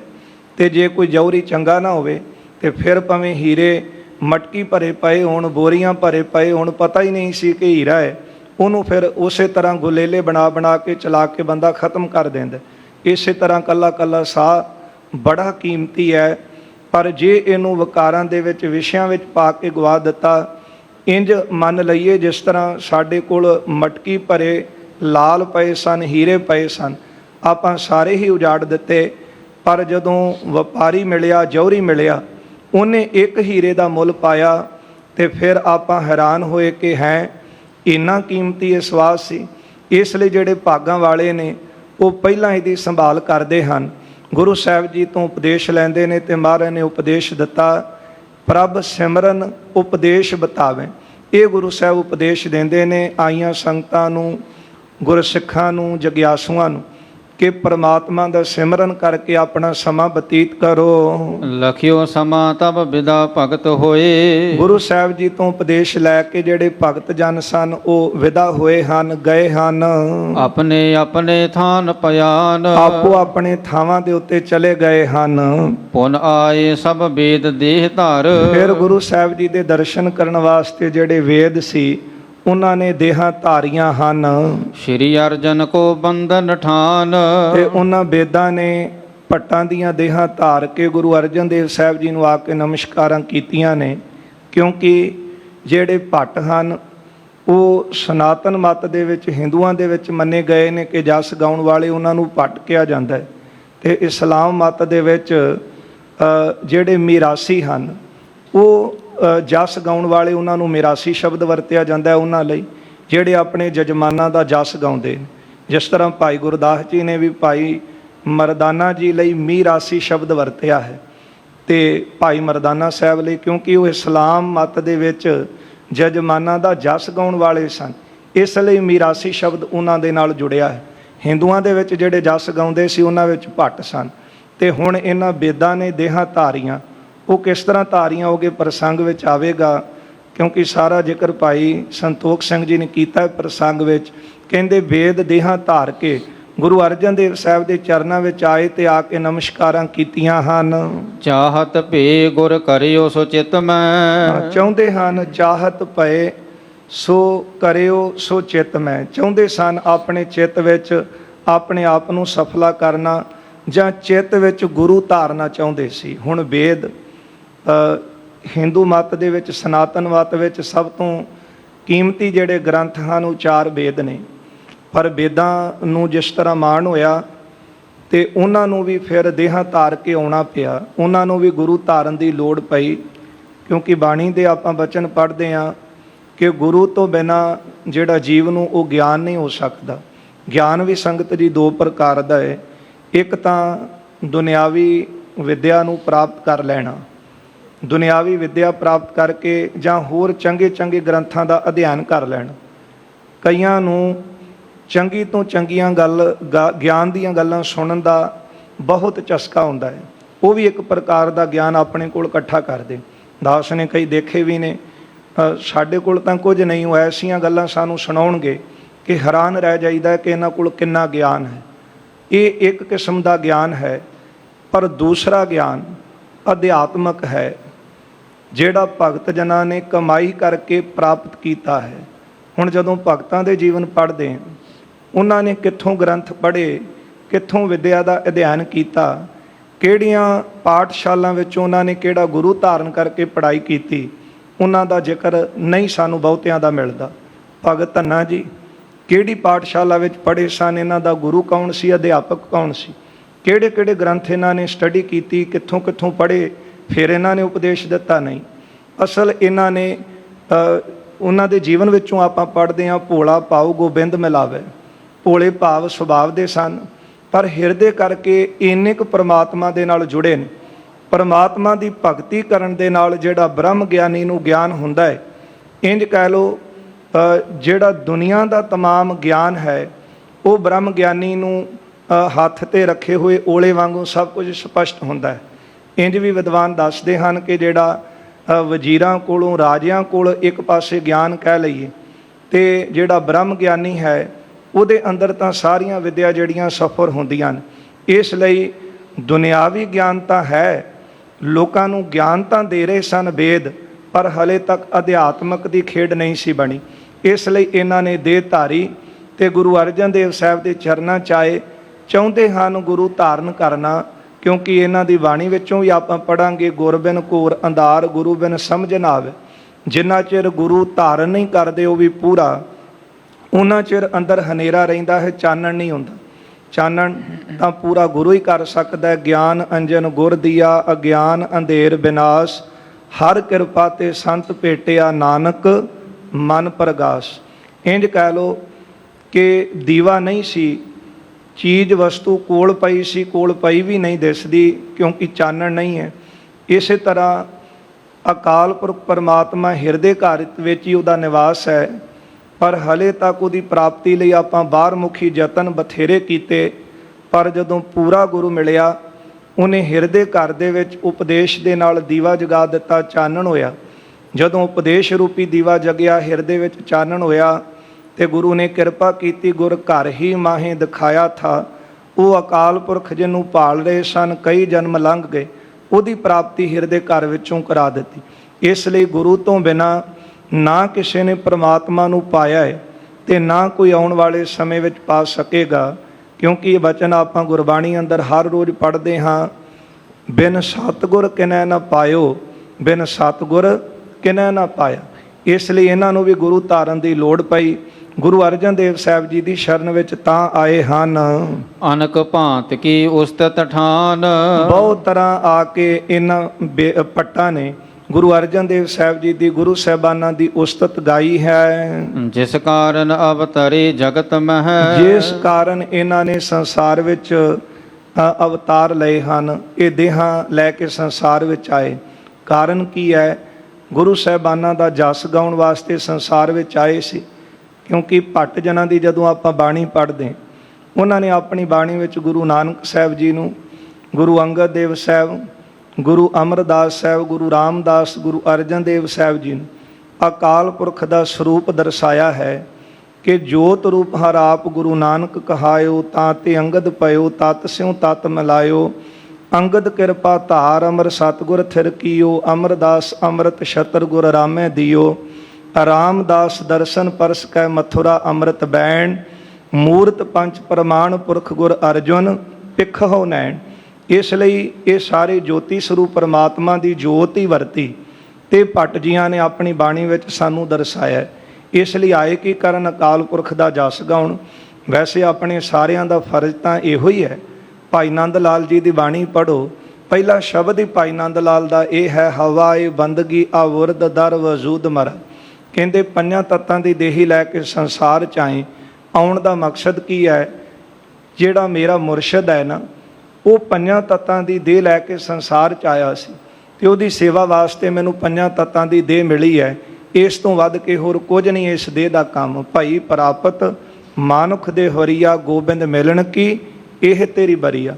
ਗੁਰ ਸੇਵਾ ਤੇ ਭਗਤ ਕਮਾਈ, ਤਬ ਇਹ ਮਾਨਸ ਦੇਹੀ ਪਾਈ। ਗੁਰੂ ਦੀ ਸੇਵਾ ਕਰਨ ਵਾਸਤੇ, ਇੱਕ ਭਗਤੀ ਕਰਨ ਵਾਸਤੇ ਮਨੁੱਖਾਂ ਦੇ ਸਾਨੂੰ ਮਿਲੀ ਹੈ। ਤੇ ਫਿਰ ਭਗਤ ਜੀ ਨੇ ਸੁਚੇਤ ਕੀਤਾ, ਭਜੋ ਗੋਬਿੰਦ ਭੂਲ ਮਤ ਜਾਹੋ, ਮਾਨਸ ਜਨਮ ਕਾ ਇਹੀ ਲਾਹੋ। ਹਾਂ, ਹੋ ਸਕਦਾ ਅਸੀਂ ਖਿੰਨ ਖਿੰਨ ਭੁੱਲ ਜਾਂਦੇ ਹਾਂ, ਤੇ ਫਿਰ ਸਾਨੂੰ ਸੁਚੇਤ ਕਰਾਉਂਦੀ ਹੈ ਗੁਰੂ ਸਾਹਿਬ ਦੀ ਬਾਣੀ ਕਿ ਮਨੁੱਖਾ ਜਨਮ ਬੜਾ ਕੀਮਤੀ, ਕੱਲੇ ਕੱਲੇ ਸਵਾਸ ਬੜੇ ਕੀਮਤੀ ਨੇ, ਇਹਨਾਂ ਦੀ ਸੰਭਾਲ ਕਰ ਲੈ। ਇਸ ਲਈ ਭੱਟ ਜਨ ਆਏ ਕੀ ਕਰਨ ਵਾਸਤੇ ਨੇ? ਗੁਰੂ ਸਾਹਿਬਾਨਾਂ ਦਾ ਜਸ ਗਾਉਣ ਲਈ। ਉਹਨਾਂ ਨੇ ਦੇਹਾਂ ਧਾਰੀਆਂ ਹਨ। ਤਿਸ ਕੀ ਔਰ ਅਬਲਾਖ ਮਹਾਨ, ਇਹਨਾਂ ਦੇ ਹਿਰਦੇ ਦੀ ਬਹੁਤੀ ਇੱਛਾ ਸੀ ਕਿ ਆਪਾਂ ਗੁਰੂ ਸਾਹਿਬਾਨਾਂ ਦਾ ਜਸ ਗਾਈਏ। ਦੋਹਰਾ ਸੁਨ ਸ਼ਰੋਤਨ ਸੁਖ ਪਾਏ ਕਰ। ਭਾਈ ਸੰਤੋਖ ਸਿੰਘ ਜੀ ਕਥਾ ਸੁਣਾ ਰਹੇ ਨੇ। ਜਿਸ ਤਰ੍ਹਾਂ ਆਪ ਸੰਗਤਾਂ ਬਿਰਾਜਮਾਨ ਹੋ ਕੇ ਕਥਾ ਸੁਣ ਰਹੇ ਹੋ ਨਾ, ਇਸ ਤਰ੍ਹਾਂ ਭਾਈ ਸਾਹਿਬ ਦੀ ਰਸਨਾ ਤੋਂ ਸੰਗਤਾਂ ਕਥਾ ਸੁਣ ਰਹੀਆਂ ਨੇ। ਸੁਣਦਿਆਂ ਸਰੋਤਿਆਂ ਨੇ ਬੂਝੀ ਕਥਾ ਵਿਚਾਰ। ਭਾਈ ਸੰਤੋਖ ਸਿੰਘ ਜੀ ਨੂੰ ਸਵਾਲ ਕੀਤਾ ਹੈ। ਸਾਧ ਸੰਗਤ, ਕਈ ਵਾਰੀ ਆਪਾਂ ਪਹਿਲਾਂ ਵੀ ਵਿਚਾਰ ਕੀਤੀ ਹੈ ਕਿ ਸਵਾਲ ਵੀ ਕਈ ਪ੍ਰਕਾਰ ਦੇ ਹੁੰਦੇ ਨੇ। ਇੱਕ ਹੁੰਦਾ ਕਿ ਸਾਨੂੰ ਕਿਸੇ ਗੱਲ ਦਾ ਨਹੀਂ ਪਤਾ, ਆਪਾਂ ਪੁੱਛ ਲੈਂਦੇ ਹਾਂ ਤੇ ਸਾਨੂੰ ਉਹ ਗੱਲ ਬਾਰੇ ਪਤਾ ਲੱਗ ਜਾਵੇ ਤੇ ਮਨ ਪ੍ਰਸੰਨ ਹੋ ਜਾਂਦਾ ਹੈ। ਦੂਸਰਾ ਸਵਾਲ, ਪਤਾ ਸਭ ਕੁਝ ਹੈ, ਚਾਰ ਬੰਦਿਆਂ ਵਿੱਚ ਜਾਣ ਕੇ ਸਵਾਲ ਕਰ ਦੇਣਾ, ਜਦੋਂ ਨਾ ਕਿਸੇ ਨੂੰ ਉਹਦਾ ਉੱਤਰ ਆਉਣਾ ਫਿਰ ਤਾੜੀ ਮਾਰ ਕੇ ਹੱਸ ਕੇ ਕਹਿਣਾ ਕਿ ਵੇਖਿਆ ਮੈਨੂੰ ਇਹ ਗੱਲ ਦਾ ਪਤਾ ਹੈ। ਉਹਦੇ ਵਿੱਚ ਆਪਣੀ ਵਡਿਆਈ, ਆਪਣਾ ਮਾਣ ਵਧਾਉਣਾ, ਆਪਣਾ ਹੰਕਾਰ ਵਧਾਉਣਾ ਚਾਰ ਬੰਦਿਆਂ ਵਿੱਚ ਕਿ ਮੈਂ ਬੜਾ ਸਿਆਣਾ, ਤੁਹਾਨੂੰ ਪਤਾ ਹੀ ਕੁਝ ਨਹੀਂ। ਪਰ ਗੁਰੂ ਕੇ ਸਿੱਖ ਜਿਹੜੇ ਨੇ ਉਹ ਇਸ ਤਰ੍ਹਾਂ ਦੀ ਕੋਈ ਚਰਚਾ ਨਹੀਂ ਕਰਦੇ। ਮਹਾਰਾਜ ਜੀ ਨੇ ਸਾਨੂੰ ਉਪਦੇਸ਼ ਦਿੱਤਾ ਕਿ ਇੱਕ ਪੰਗਤ ਵਿੱਚ ਬੈਠੋ, ਹੋਵੋ ਇਕੱਤਰ ਮਿਲੋ ਮੇਰੇ ਭਾਈ, ਦੁਬਦਾ ਦੂਰ ਕਰੋ ਲਿਵਲਾਏ, ਹਰ ਨਾਮੈ ਕੇ ਹੋਵੋ ਜੋੜੀ, ਗੁਰਮੁਖ ਬੈਸੋ ਸਫਾ ਵਿਸ਼ਾਏ। ਜਦੋਂ ਇੱਕ ਸਫਾ 'ਤੇ ਬੈਠ ਗਏ ਤੇ ਪੁਰਾਣੇ ਸਮੇਂ ਜਦੋਂ ਗੁਰਸਿੱਖ ਧਰਮਸ਼ਾਲਾ ਵਿੱਚ ਆ ਕੇ ਇਕੱਤਰ ਹੁੰਦੇ ਸੀ, ਜਸ ਗਾਉਂਦੇ ਸੀ ਗੁਰੂ ਸਾਹਿਬਾਨਾਂ ਦਾ, ਸੰਗਤੀ ਰੂਪ ਦੇ ਵਿੱਚ ਕੀਰਤਨ ਹੋਣਾ, ਬਾਣੀ ਪੜ੍ਹੀ ਜਾਣੀ, ਤੇ ਬਾਅਦ ਵਿੱਚ ਗੁਰਸਿੱਖਾਂ ਨੇ ਬੈਠ ਕੇ ਇੱਕ ਦੂਜੇ ਨੂੰ ਸਵਾਲ ਵੀ ਕਰਨੇ ਕਿ ਇਹਦੇ ਬਾਰੇ ਮੈਨੂੰ ਨਹੀਂ ਪਤਾ, ਤੁਸੀਂ ਦੱਸ ਦਿਓ। ਪਰ ਹੁਣ ਆਪਾਂ ਦੇਖਦੇ ਹਾਂ ਕਿ ਇਸ ਚੀਜ਼ ਤੋਂ ਆਪਾਂ ਦੂਰ ਚਲੇ ਗਏ। ਪਹਿਲੀ ਗੱਲ ਕਿ ਸਵਾਲ ਕਰਨ ਵਾਲਾ ਵੀ ਝਿਜਕਦਾ ਹੈ। ਦੂਜੀ ਗੱਲ, ਮੇਰੇ ਵਰਗੇ ਕੋਲ ਇੰਨਾ ਗਿਆਨ ਹੀ ਨਹੀਂ ਕਿ ਮੈਂ ਦੱਸ ਸਕਾਂ ਕੁਝ। ਤੀਸਰੀ ਗੱਲ ਇਹ ਹੈ ਕਿ ਬੰਦੇ ਦੇ ਅੰਦਰ, ਸਾਡੇ ਅੰਦਰ ਹਉਮੈ ਹੀ ਇੰਨੀ ਹੈ ਕਿ ਆਪਾਂ ਸੋਚਦੇ ਹਾਂ ਆਪਾਂ ਕਿਸੇ ਤੋਂ ਪੁੱਛੀਏ ਹੀ ਕਿਉਂ। ਪਰ ਇੱਥੇ ਜਿਹੜੀਆਂ ਸੰਗਤਾਂ ਬੈਠੀਆਂ ਨੇ ਉਹਨਾਂ ਭਾਈ ਸਾਹਿਬ ਨੂੰ ਸਵਾਲ ਕੀਤਾ ਹੈ। ਕਹਿਣ ਲੱਗੇ ਭਾਈ ਸਾਹਿਬ ਸਾਨੂੰ ਇਹ ਦੱਸੋ, ਸਾਡੇ ਮਨ ਦੀ ਇਹ ਵਿਚਾਰ ਹੈ, ਸਾਡੇ ਮਨ ਵਿੱਚ ਇਹ ਖਿਆਲ ਆਏ ਹਨ। ਵੇਦ ਧਰਿਓ ਨਰ ਦੇਹ ਕੋ ਇਹ ਕਹੀਐ ਵਿਸਤਾਰ। ਕਿ ਜਿਸ ਤਰ੍ਹਾਂ ਵੇਦਾਂ ਨੇ ਦੇਹਾਂ ਧਾਰੀਆਂ ਭੱਟਾਂ ਦੀਆਂ, ਉਸ ਤਰ੍ਹਾਂ ਸਾਨੂੰ ਕਿਰਪਾ ਕਰਕੇ ਵਿਸਥਾਰ ਦੇ ਨਾਲ ਇਹ ਦਰਸਾਓ ਕਿ ਇਹ ਜਿਹੜੇ ਵੇਦ ਹਨ ਇਹਨਾਂ ਨੇ ਕਿਸ ਤਰ੍ਹਾਂ ਦੇਹਾਂ ਧਾਰੀਆਂ। ਭਾਈ ਵੀਰ ਸਿੰਘ ਜੀ ਵੀ ਲਿਖਦੇ ਨੇ ਕਿ ਵੇਦਾਂ ਦਾ ਭੱਟਾਂ ਦਾ ਰੂਪ ਧਾਰਨ ਕਰਕੇ ਅਵਤਾਰਾਂ ਦੀ ਉਸਤਤੀ ਕਰਨ ਲਈ ਆਉਣਾ। ਇਹ ਹਿੰਦੂਆਂ ਦੀਆਂ ਪ੍ਰਮਾਣਿਕ ਪੁਸਤਕਾਂ ਵਿੱਚ ਵੀ ਇਸ ਤਰ੍ਹਾਂ ਲਿਖਿਆ ਮਿਲਦਾ ਹੈ, ਜਿਹਾ ਕਿ ਤੁਲਸੀ ਕ੍ਰਿਤ ਰਾਮਾਇਣ ਦੇ ਉੱਤਰਕਾਂਡ ਅੰਕ 27 ਵਿੱਚ ਲਿਖਿਆ ਹੈ ਕਿ ਜਦ ਮਹਾਰਾਜਾ ਰਾਮ ਚੰਦਰ ਬਨਾਰਸ ਤੋਂ ਮੁੜ ਕੇ ਅਯੁੱਧਿਆ ਪੁੱਜੇ, ਤਖਤ 'ਤੇ ਬੈਠੇ, ਤਦੋਂ ਭਿੰਨ ਭਿੰਨ ਉਹਨਾਂ ਦੀ ਉਸਤਤ ਜਿਹੜੀ ਸੀ ਉਹ ਕੀਤੀ। ਇਸ ਤਰ੍ਹਾਂ ਦਾ ਜ਼ਿਕਰ ਵੀ ਆਉਂਦਾ ਹੈ ਕਿ ਦੇਵਤਿਆਂ ਨੇ ਉਦੋਂ ਵੀ ਭੱਟਾਂ ਦੀਆਂ ਦੇਹਾਂ ਧਾਰੀਆਂ ਤੇ ਸ਼੍ਰੀ ਰਾਮ ਜੀ ਦੀ ਆ ਕੇ ਅਯੁੱਧਿਆਪੁਰੀ ਦੇ ਵਿੱਚ ਉਸਤਤ ਗਾਇਨ ਕੀਤੀ ਹੈ। ਇਹ ਰਾਮਾਇਣ ਦੇ ਵਿੱਚ ਪ੍ਰਸੰਗ ਮਿਲਦਾ ਹੈ।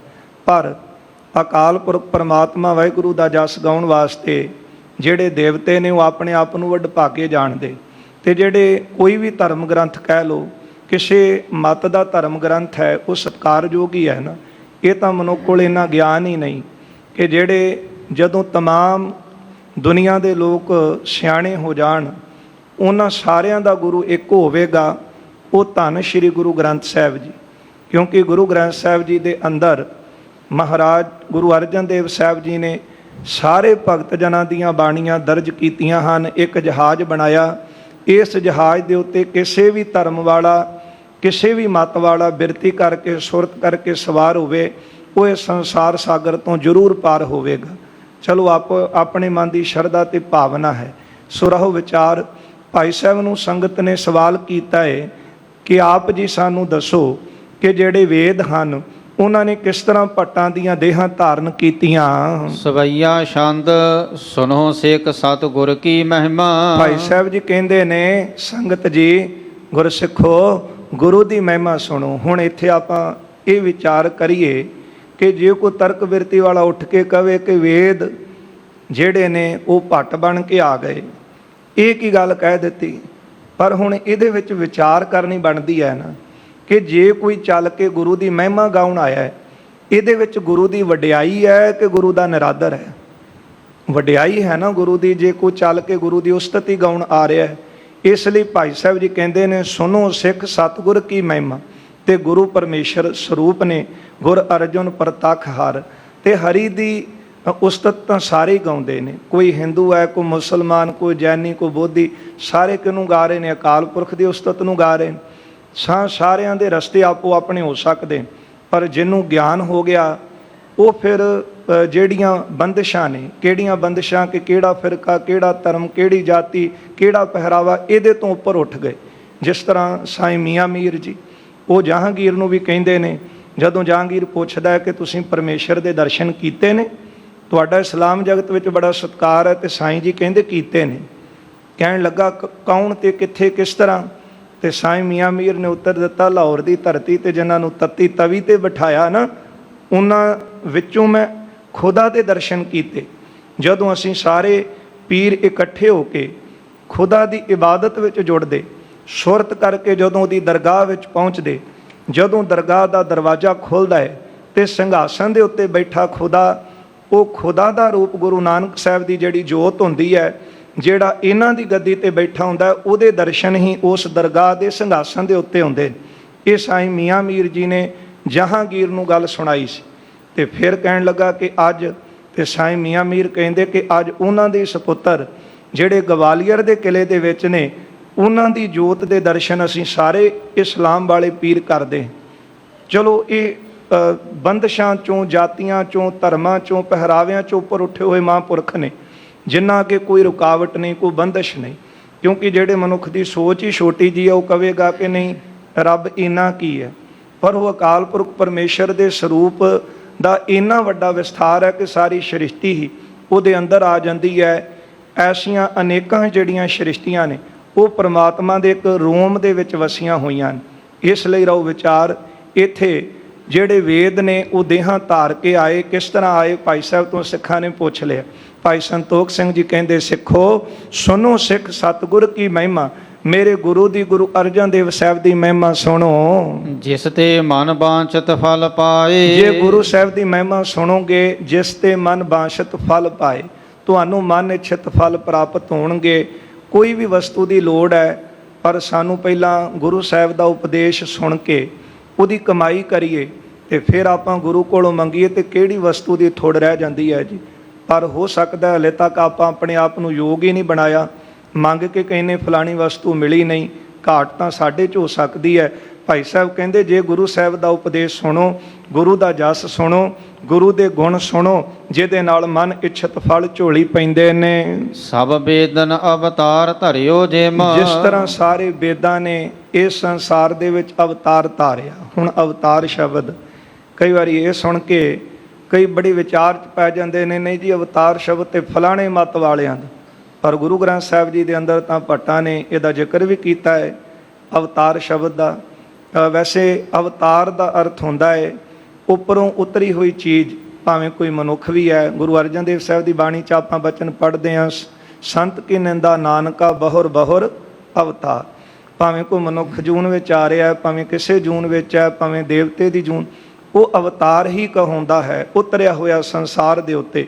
ਕਹਿੰਦੇ ਜਿਸ ਤਰ੍ਹਾਂ ਵੇਦਾਂ ਨੇ ਭੱਟਾਂ ਦੇ ਅਵਤਾਰ ਧਾਰੇ, ਉਹਨਾਂ ਬਾਰੇ ਸੁਣੋ। ਸੋ ਪ੍ਰਸੰਗ ਸਭ ਦਿਓ ਸੁਨਾਏ। ਉਹ ਪ੍ਰਸੰਗ ਤੁਹਾਡੇ ਸਿੱਖਾਂ ਦੇ ਤਾਈਂ, ਸਰੋਤਿਆਂ ਦੇ ਤਾਈਂ ਮੈਂ ਤੁਹਾਨੂੰ ਦੱਸਦਾ ਹਾਂ। ਕਾਂਸ਼ੀ ਬਾਸ ਸ਼ਰੁਤ ਸਭ ਠਾਨਤ। ਇਹ ਜਿਹੜੇ ਵੇਦ ਸਨ, ਕਾਂਸ਼ੀ ਦੀ ਧਰਤੀ ਤੇ ਇਹਨਾਂ ਦਾ ਨਿਵਾਸ ਸੀ। ਸਭ ਵਿਦਿਆ ਕੋ ਜਹ ਸਮੁਦਾਏ। ਜਿਹੜੀ ਕਾਂਸ਼ੀ ਦੀ ਧਰਤੀ ਹੈ, ਸਨਾਤਨ ਮਤ ਦਾ ਵਿਦਿਆ ਕੇਂਦਰੀ ਸਥਾਨ ਉਹ ਕਾਂਸ਼ੀ ਹੈ।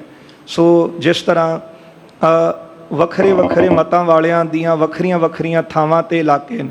ਜਿਸ ਤਰ੍ਹਾਂ ਇਸਲਾਮ ਜਗਤ ਦਾ ਜਦੋਂ ਬਗਦਾਦ ਦੇ ਵਿੱਚ ਆਪਾਂ ਇਸਲਾਮਿਕ ਵਿਦਿਆ ਕੇਂਦਰ ਉਹ ਦੇਖਦੇ ਹਾਂ ਬਗਦਾਦ, ਇਸੇ ਤਰ੍ਹਾਂ ਸਨਾਤਨ ਮਤ ਦੇ ਵਿੱਚ ਜਿਹੜੀ ਕਾਂਸ਼ੀ ਦੀ ਧਰਤੀ ਹੈ ਇਹ ਵਿਦਿਆ ਦਾ ਕੇਂਦਰ ਹੈ। ਨਿਰਨੇ ਹੋਤ ਬ੍ਰਹਮ ਕੋ ਨਿਤ ਪ੍ਰਤ। ਤੇ ਕਾਂਸ਼ੀ ਦੀ ਧਰਤੀ ਤੇ ਬ੍ਰਹਮ ਦਾ ਨਿਰਣਾ ਜਿਹੜਾ ਉਹ ਕੀਤਾ ਜਾਂਦਾ ਸੀ। ਵੈਸੇ ਕੋਈ ਵੀ ਧਾਰਮਿਕ ਗ੍ਰੰਥ ਲੈ ਲਈਏ ਤੇ ਪੜ੍ਹਦਾ ਤੇ ਮਨੁੱਖ ਤਾਂ ਹੀ ਹੈ ਨਾ ਕਿ ਸਾਨੂੰ ਬ੍ਰਹਮ ਦਾ ਨਿਰਣਾ ਹੋ ਜਾਵੇ। ਦੁਨਿਆਵੀ ਨਿਰਣੇ ਕਰਨ ਵਾਸਤੇ ਤਾਂ ਸਕੂਲਾਂ ਕਾਲਜਾਂ 'ਚੋਂ ਕਿਤਾਬਾਂ ਮਿਲ ਜਾਂਦੀਆਂ, ਪਰ ਬ੍ਰਹਮ ਦਾ ਨਿਰਣਾ ਕਰਨ ਵਾਸਤੇ ਕਿ ਬ੍ਰਹਮ ਦਾ ਸਰੂਪ ਹੈ ਕੀ ਸਮਝ ਵਿੱਚ ਪੈ ਜਾਵੇ। ਜਦੋਂ ਹੌਲੀ ਹੌਲੀ ਸਮਝ ਆਉਣ ਲੱਗਦੀ ਹੈ, ਸਮਝਾਉਣ ਵਾਲਾ ਤਾਂ ਗੁਰੂ ਆਪ ਹੀ ਹੈ ਨਾ, ਕਿਉਂਕਿ ਸਮਝਾਉਣ ਵਾਲਾ ਗੁਰੂ ਹੁੰਦਾ ਹੈ। ਤੇ ਗੁਰੂ ਕੇ ਸਿੱਖ ਜਿਹੜੇ ਨੇ ਉਹ ਗੁਰੂ ਗ੍ਰੰਥ ਸਾਹਿਬ ਜੀ ਪਾਸੋਂ ਪੁੱਛਦੇ ਨੇ, ਭੂਲੇ ਮਾਰਗ ਜਿਨਹਿ ਬਤਾਇਆ ਐਸਾ ਗੁਰ ਵੱਡ ਭਾਗੀ ਪਾਇਆ। ਸਾਨੂੰ ਤੇ ਇਹੋ ਸਮਝਾਇਆ ਕਿ ਸਿੱਖਾ ਤੈਨੂੰ ਭਟਕਣ ਦੀ ਲੋੜ ਹੀ ਨਹੀਂ, ਨਾ ਜੰਗਲਾਂ ਵਿੱਚ, ਨਾ ਪਹਾੜਾਂ ਵਿੱਚ, ਨਾ ਮਨੁੱਖਾਂ ਪਿੱਛੇ। ਸਤਿਗੁਰ ਆਗੂ ਜਾਣੀ ਹੈ, ਗੁਰੂ ਗ੍ਰੰਥ ਸਾਹਿਬ ਨੂੰ ਆਪਣਾ ਆਗੂ ਜਾਣ। ਤੇ ਗੁਰੂ ਸਾਹਿਬ ਜੀ ਨੇ ਸਾਨੂੰ ਬ੍ਰਹਮ ਦਾ ਨਿਰਣਾ ਕਰਕੇ ਦਰਸਾਇਆ ਹੈ। ਸਭ ਮੈਂ ਜੋਤ, ਜੋਤ ਹੈ ਸੋਏ ਤਿਸ ਦਾ ਚਾਨਣ, ਸਭ ਮੈਂ ਚਾਨਣ ਹੋਏ। ਕਿ ਜਿਹੜੀ ਵੀ ਜੋਤ ਪ੍ਰਕਾਸ਼ ਹੋ ਰਹੀ ਹੈ ਇਹ ਬ੍ਰਹਮ ਦਾ ਸਰੂਪ ਹੀ ਹੈ। ਜੇ ਜੋਤ ਨਾ ਹੋਵੇ ਤੇ ਫਿਰ ਸਾਨੂੰ ਕੋਈ ਦਿਸਣਾ ਹੀ ਨਹੀਂ ਸੀ। ਅੱਖਾਂ ਰਾਹੀਂ ਦਿਸ ਰਿਹਾ, ਪ੍ਰਮਾਤਮਾ ਨੇ ਆਪਣੀ ਜੋਤ ਰੱਖੀ, ਤੇ ਜੇ ਸਾਡੇ ਵਿੱਚ ਰੱਖੀ ਤੇ ਫਿਰ ਸਾਰਿਆਂ ਵਿੱਚ ਰੱਖੀ ਹੈ। ਇਸ ਲਈ ਸਾਰਾ ਹੀ ਬ੍ਰਹਮ ਦਾ ਸਰੂਪ ਹੈ। ਉਹ ਵਿਸ ਸੰਸਾਰ ਤੁਮ ਦੇਖਦੇ। ਚਲੋ ਹੌਲੀ ਹੌਲੀ ਜਿੰਨੀ ਕੁ ਸੋਝੀ ਮਹਾਰਾਜ ਕਿਸੇ ਨੂੰ ਦੇਣ ਉਨੀ ਸਮਝ ਪੈਂਦੀ ਹੈ। ਪਰ ਪੂਰਨ ਤੌਰ 'ਤੇ ਜੇ ਕੋਈ ਕਵੇ ਮੈਂ ਸਮਝ ਕੇ ਇਹਨੂੰ ਬਿਆਨ ਕਰਾਂ, ਨਹੀਂ ਕਰ ਸਕਦਾ। ਤਾਂ ਹੀ ਉਹ ਭਗਤ ਜੀ ਨੇ ਕਿਹਾ ਮੇਰਾ ਮਨ ਤੇ ਮੰਨ ਗਿਆ। ਹੁਣ ਜਿਹਨੇ ਕਮਾਈ ਨਹੀਂ ਸੀ ਕੀਤੀ ਉਹ ਕਹਿੰਦਾ ਮੇਰਾ ਵੀ ਮਨਾਓ। ਭਗਤ ਜੀ ਕਹਿੰਦੇ ਸੁਣ, ਸਮਝਾਉਂਦੇ ਬ੍ਰਹਮ ਦਾ ਨਿਰਣਾ ਕਰਕੇ ਦੱਸਦੇ, ਕਹਿੰਦੇ ਗੱਲ ਸਮਝ ਨਹੀਂ ਪਈ। ਫਿਰ ਭਗਤ ਜੀ ਕਹਿੰਦੇ ਕਿ ਮਨ ਮਾਨੈ ਲੋਕ ਨਾ ਭਤੀਜਾ, ਨਾ ਭਤੀਜਾ ਤਉ ਕਿਆ ਕੀਜੈ। ਕਿ ਮੈਂ ਹੁਣ ਕਰਾਂ ਕੀ ਕਿ ਜੇ ਤੇਰੀ ਭਾਵਨਾ ਸ਼ਰਧਾ ਹੀ ਨਹੀਂ ਬਣ ਰਹੀ ਕਿ ਇਹ ਸੰਸਾਰ ਬ੍ਰਹਮ ਦਾ ਹੀ ਸਰੂਪ ਹੈ, ਤੈਨੂੰ ਨਹੀਂ ਗੱਲ ਸਮਝ ਵਿੱਚ ਪੈ ਰਹੀ, ਤੇ ਹੁਣ ਤੇਰੇ ਤੇ ਤਰਸ ਹੀ ਕਰਾਂਗੇ ਨਾ। ਇਸ ਲਈ ਕਹਿੰਦੇ ਕਿ ਜਿਹੜੀ ਕਾਂਸ਼ੀ ਦੀ ਧਰਤੀ ਸੀ, ਸਨਾਤਨ ਮਤ ਦਾ ਵਿਦਿਆ ਕੇਂਦਰੀ ਸਥਾਨ ਹੈ, ਉੱਥੇ ਬ੍ਰਹਮ ਦਾ ਨਿਰਣਾ ਸਾਰੇ ਕਰਨ ਪਹੁੰਚਦੇ ਸੀ। ਪੜ੍ਹੇ ਵਿਚਾਰ ਹੈ ਬਦ ਬਿਰਦਾਏ। ਉੱਥੇ ਸਾਰੇ ਬ੍ਰਹਮ ਦੇ ਨਿਰਣੇ ਨੂੰ ਕਰਨ ਵਾਸਤੇ ਵਿਦਿਆ ਪੜ੍ਹਦੇ ਵਿਚਾਰਦੇ ਸਨ। ਬਾਸ ਕਰਤ ਇੱਕ ਸਮੇਂ ਬੇਦਤ ਹੈ। ਜਿਹੜੇ ਵੇਦ ਸਨ ਇਹਨਾਂ ਨੇ ਵੀ ਆਪਣਾ ਨਿਵਾਸ ਕਾਂਸ਼ੀ ਦੀ ਧਰਤੀ ਤੇ ਰੱਖਿਆ ਸੀ। ਅਤਿਸ਼ੈ ਹਿਰਦੇ ਕੀਨ ਹੰਕਾਰ। ਹੁਣ ਮਨੁੱਖ ਜਦੋਂ ਕੋਈ ਕਿਸੇ ਨੂੰ ਗਿਆਨ ਦੀ ਗੱਲ ਦੱਸਦਾ ਹੈ, ਗਿਆਨ ਕਰਾਉਂਦਾ ਹੈ, ਆਟੋਮੈਟਿਕਲੀ ਜੇ ਕਮਾਈ ਨਾ ਹੋਵੇ ਤੇ ਮਨ ਵਿੱਚ ਹੰਕਾਰ ਆਉਣਾ ਇਹ ਸੰਭਵ ਹੈ। ਕੋਈ ਵੀ ਬੰਦਾ ਕਿਸੇ ਨੂੰ ਰਸਤਾ ਹੀ ਦੱਸ ਦੇਵੇ ਦੋ ਚਾਰ ਬੰਦਿਆਂ ਨੂੰ ਤੇ ਮਨ 'ਚ ਹੰਕਾਰ ਆਉਣ ਲੱਗ ਪੈਂਦਾ ਹੈ ਕਿ ਮੈਂ ਕਿਸੇ ਨੂੰ ਸਿੱਧੇ ਰਸਤੇ ਪਾਇਆ, ਕਿਉਂਕਿ ਹਉਮੈ ਹੈ ਹੀ ਬੜੀ ਸੂਖਮ ਤੋਂ ਸੂਖਮ ਅੰਦਰ ਬੈਠੀ। ਕੋਈ ਬਾਹਰੋਂ ਚੀਜ਼ ਆਉਣੀ ਹੋਵੇ ਤਾਂ ਪਤਾ ਲੱਗਦਾ ਖੜਾਕ ਹੁੰਦਾ ਹੈ ਕੋਈ ਬਾਹਰੋਂ ਆਇਆ ਹੈ, ਪਰ ਜਿਹੜਾ ਬੈਠਾ ਹੀ ਅੰਦਰ ਹੈ ਉਹ ਹੁਣ ਕਦੇ ਵੀ ਜਾਗ ਸਕਦਾ ਹੈ, ਤੇ ਵਕਾਰ ਤਾਂ ਬੈਠੇ ਹੀ ਅੰਦਰ ਨੇ। ਇਸ ਲਈ ਗਿਆਨੀ ਸੰਤ ਸਿੰਘ ਜੀ ਮਸਕੀਨ ਕਹਿੰਦੇ ਹੁੰਦੇ ਸੀ ਕਿ ਬੰਦਾ ਕਹਿੰਦਾ ਮੈਨੂੰ ਬਹੁਤ ਗੁੱਸਾ ਆਇਆ, ਪਰ ਆਉਂਦੀ ਚੀਜ਼ ਤਾਂ ਬਾਹਰੋਂ ਹੈ, ਗੁੱਸਾ ਤਾਂ ਬੰਦੇ ਦੇ ਅੰਦਰ ਬੈਠਾ ਹੈ, ਤੂੰ ਭਰਿਆ ਹੀ ਕ੍ਰੋਧ ਦੇ ਨਾਲ ਹੋਇਆ। ਇਹ ਤਾਂ ਗੁਰੂ ਦੀ ਕਿਰਪਾ ਹੈ, ਜੇ ਬਚ ਜਾਵੇਂ ਤਾਂ ਗੁਰੂ ਸਾਹਿਬ ਸੀਸ ਦੇਣ ਪਿੱਠ ਤੇ ਹੱਥ ਰੱਖਣ, ਨਿਹਤੇ ਪੰਜ ਜਵਾਨ ਮੈਂ ਗੁਰ ਥਾਪੀ ਦਿੱਤੀ ਕੰਡ ਜੀ। ਜੇ ਗੁਰੂ ਹੱਥ ਰੱਖ ਦਵੇ ਤਾਂ ਪੰਜਾਂ ਨੂੰ ਜਿੱਤਿਆ ਜਾ ਸਕਦਾ ਹੈ, ਵਰਨਾ ਇਹਨਾਂ ਪੰਜਾਂ ਨੇ ਤਾਂ ਵੱਡਿਆਂ ਵੱਡਿਆਂ ਦੀ ਪਿੱਠ ਲਵਾ ਦਿੱਤੀ। ਪੰਕ ਜੋ ਮੋਹ ਪੱਗ ਨਹੀਂ ਚਾਲੈ ਹਮ ਦੇਖਾਂ ਤਹਿ ਡੂਬੀ ਹਲੇ, ਅਨੇਕਾਂ ਹੀ ਡੁੱਬਦੇ ਦੇਖੇ ਨੇ ਇਸ ਦਲਦਲ ਦੇ ਵਿੱਚ। ਇਸ ਲਈ ਇਹ ਜਿਹੜੇ ਵੇਦ ਸਨ ਸਾਰੇ ਵੇਦ ਪੜ੍ਹਦੇ ਨੇ ਗਿਆਨ ਲੈਣ ਵਾਸਤੇ, ਇਹਨਾਂ ਨੂੰ ਮਨ ਦੇ ਵਿੱਚ ਹੰਕਾਰ ਹੋ ਗਿਆ ਕਿ ਅਸੀਂ ਲੋਕਾਂ ਨੂੰ ਗਿਆਨ ਦੇ ਰਹੇ ਹਾਂ। ਨਿਰਨੋ ਹਮ ਤੇ ਹੋਤ ਬ੍ਰਹਮ ਕੋ, ਤੇ ਲੋਕ ਸਾਨੂੰ ਪੜ੍ਹਦੇ ਨੇ ਤੇ ਸਾਡੇ ਪਾਸੋਂ ਬ੍ਰਹਮ ਦਾ ਨਿਰਣਾ ਹੁੰਦਾ ਹੈ। ਇਸ ਗੱਲ ਦਾ ਮਨ ਦੇ ਵਿੱਚ ਹੰਕਾਰ ਆ ਗਿਆ ਕਿ ਅਸੀਂ ਬ੍ਰਹਮ ਦੀ ਗੱਲ ਦੱਸ ਰਹੇ ਹਾਂ। ਕਰਹਿ ਵਿਚਾਰ ਅਨਸਾਰ ਅਸਾਰ, ਲੋਕ ਸਾਨੂੰ ਪੜ੍ਹ ਕੇ ਗੁਣ ਅਤੇ ਔਗਣ ਦੀ ਵਿਚਾਰ ਕਰਦੇ ਹਨ। ਨਾਤੁਰ ਅੰਧਕਾਰ ਬਿਸਤਰ ਹੈ, ਜੇ ਅਸੀਂ ਨਾ ਹੁੰਦੇ ਤੇ ਸੰਸਾਰ ਵਿੱਚ ਅੰਧਕਾਰ ਫੈਲ ਜਾਣਾ ਸੀ। ਅੰਧਕਾਰ ਨਾਮ ਹਨੇਰੇ ਦਾ ਹੈ, ਸਾਰੇ ਪਾਸੇ ਹਨੇਰਾ ਹੀ ਹਨੇਰਾ ਹੋਣਾ ਸੀ। ਆਪਾਂ ਕਹਿੰਦੇ ਆ ਕਿ ਹਨੇਰਾ ਇਹ ਕਿਹਾ ਹੋਵੇ ਜਿਹੜਾ ਚਾਨਣ ਬੱਤੀ ਜਗੀ ਦੀਵਾ ਜਗਿਆ ਤੇ ਸਾਨੂੰ ਦਿਸਿਆ, ਇਸ ਹਨੇਰੇ ਦੀ ਗੱਲ ਨਹੀਂ ਕੀਤੀ। ਅਗਿਆਨਤਾ ਦਾ ਹਨੇਰਾ ਉਹ ਇਹਦੇ ਨਾਲੋਂ ਵੀ ਕਈ ਗੁਣਾ ਬਹੁਤ ਸੰਘਣਾ ਤੇ ਗਾੜਾ ਹੈ। ਜਿਸ ਅਗਿਆਨਤਾ ਦੇ ਹਨੇਰੇ ਵਿੱਚ ਵੱਡੇ ਵੱਡੇ ਜਿਹੜੇ ਗਿਆਨਵਾਨ ਵੀ ਡੁੱਬਦੇ ਜਾ ਰਹੇ ਨੇ, ਮਾਰਾਂ ਖਾ ਰਹੇ। ਇਸ ਲਈ ਇਹਨਾਂ ਨੂੰ ਇਸ ਗੱਲ ਦਾ ਮਾਣ ਹੋਇਆ ਕਿ ਜੇ ਅਸੀਂ ਨਾ ਹੁੰਦੇ ਤੇ ਸੰਸਾਰ ਵਿੱਚ ਅਗਿਆਨਤਾ ਦਾ ਹਨੇਰਾ ਫੈਲ ਜਾਣਾ ਸੀ।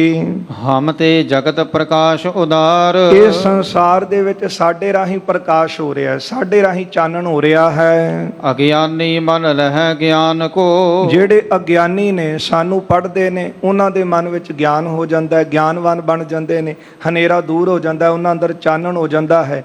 ਕਿਉਂਕਿ ਵਿਦਿਆ ਇਹ ਵੀ ਇੱਕ ਤੀਜਾ ਨੇਤਰ ਮੰਨਿਆ ਹੈ, ਤੇ ਜਿਹਨਾਂ ਕੋਲ ਵਿਦਿਆ ਹੈ ਨੇਤਰ ਭਾਵੇਂ ਨਹੀਂ, ਉਹਨਾਂ ਕੋਲ ਵੀ ਗਿਆਨ ਹੈ। ਕਿਉਂਕਿ ਉਹਨਾਂ ਨੇ ਵਿਦਿਆ ਹਾਸਲ ਕੀਤੀ ਹੈ।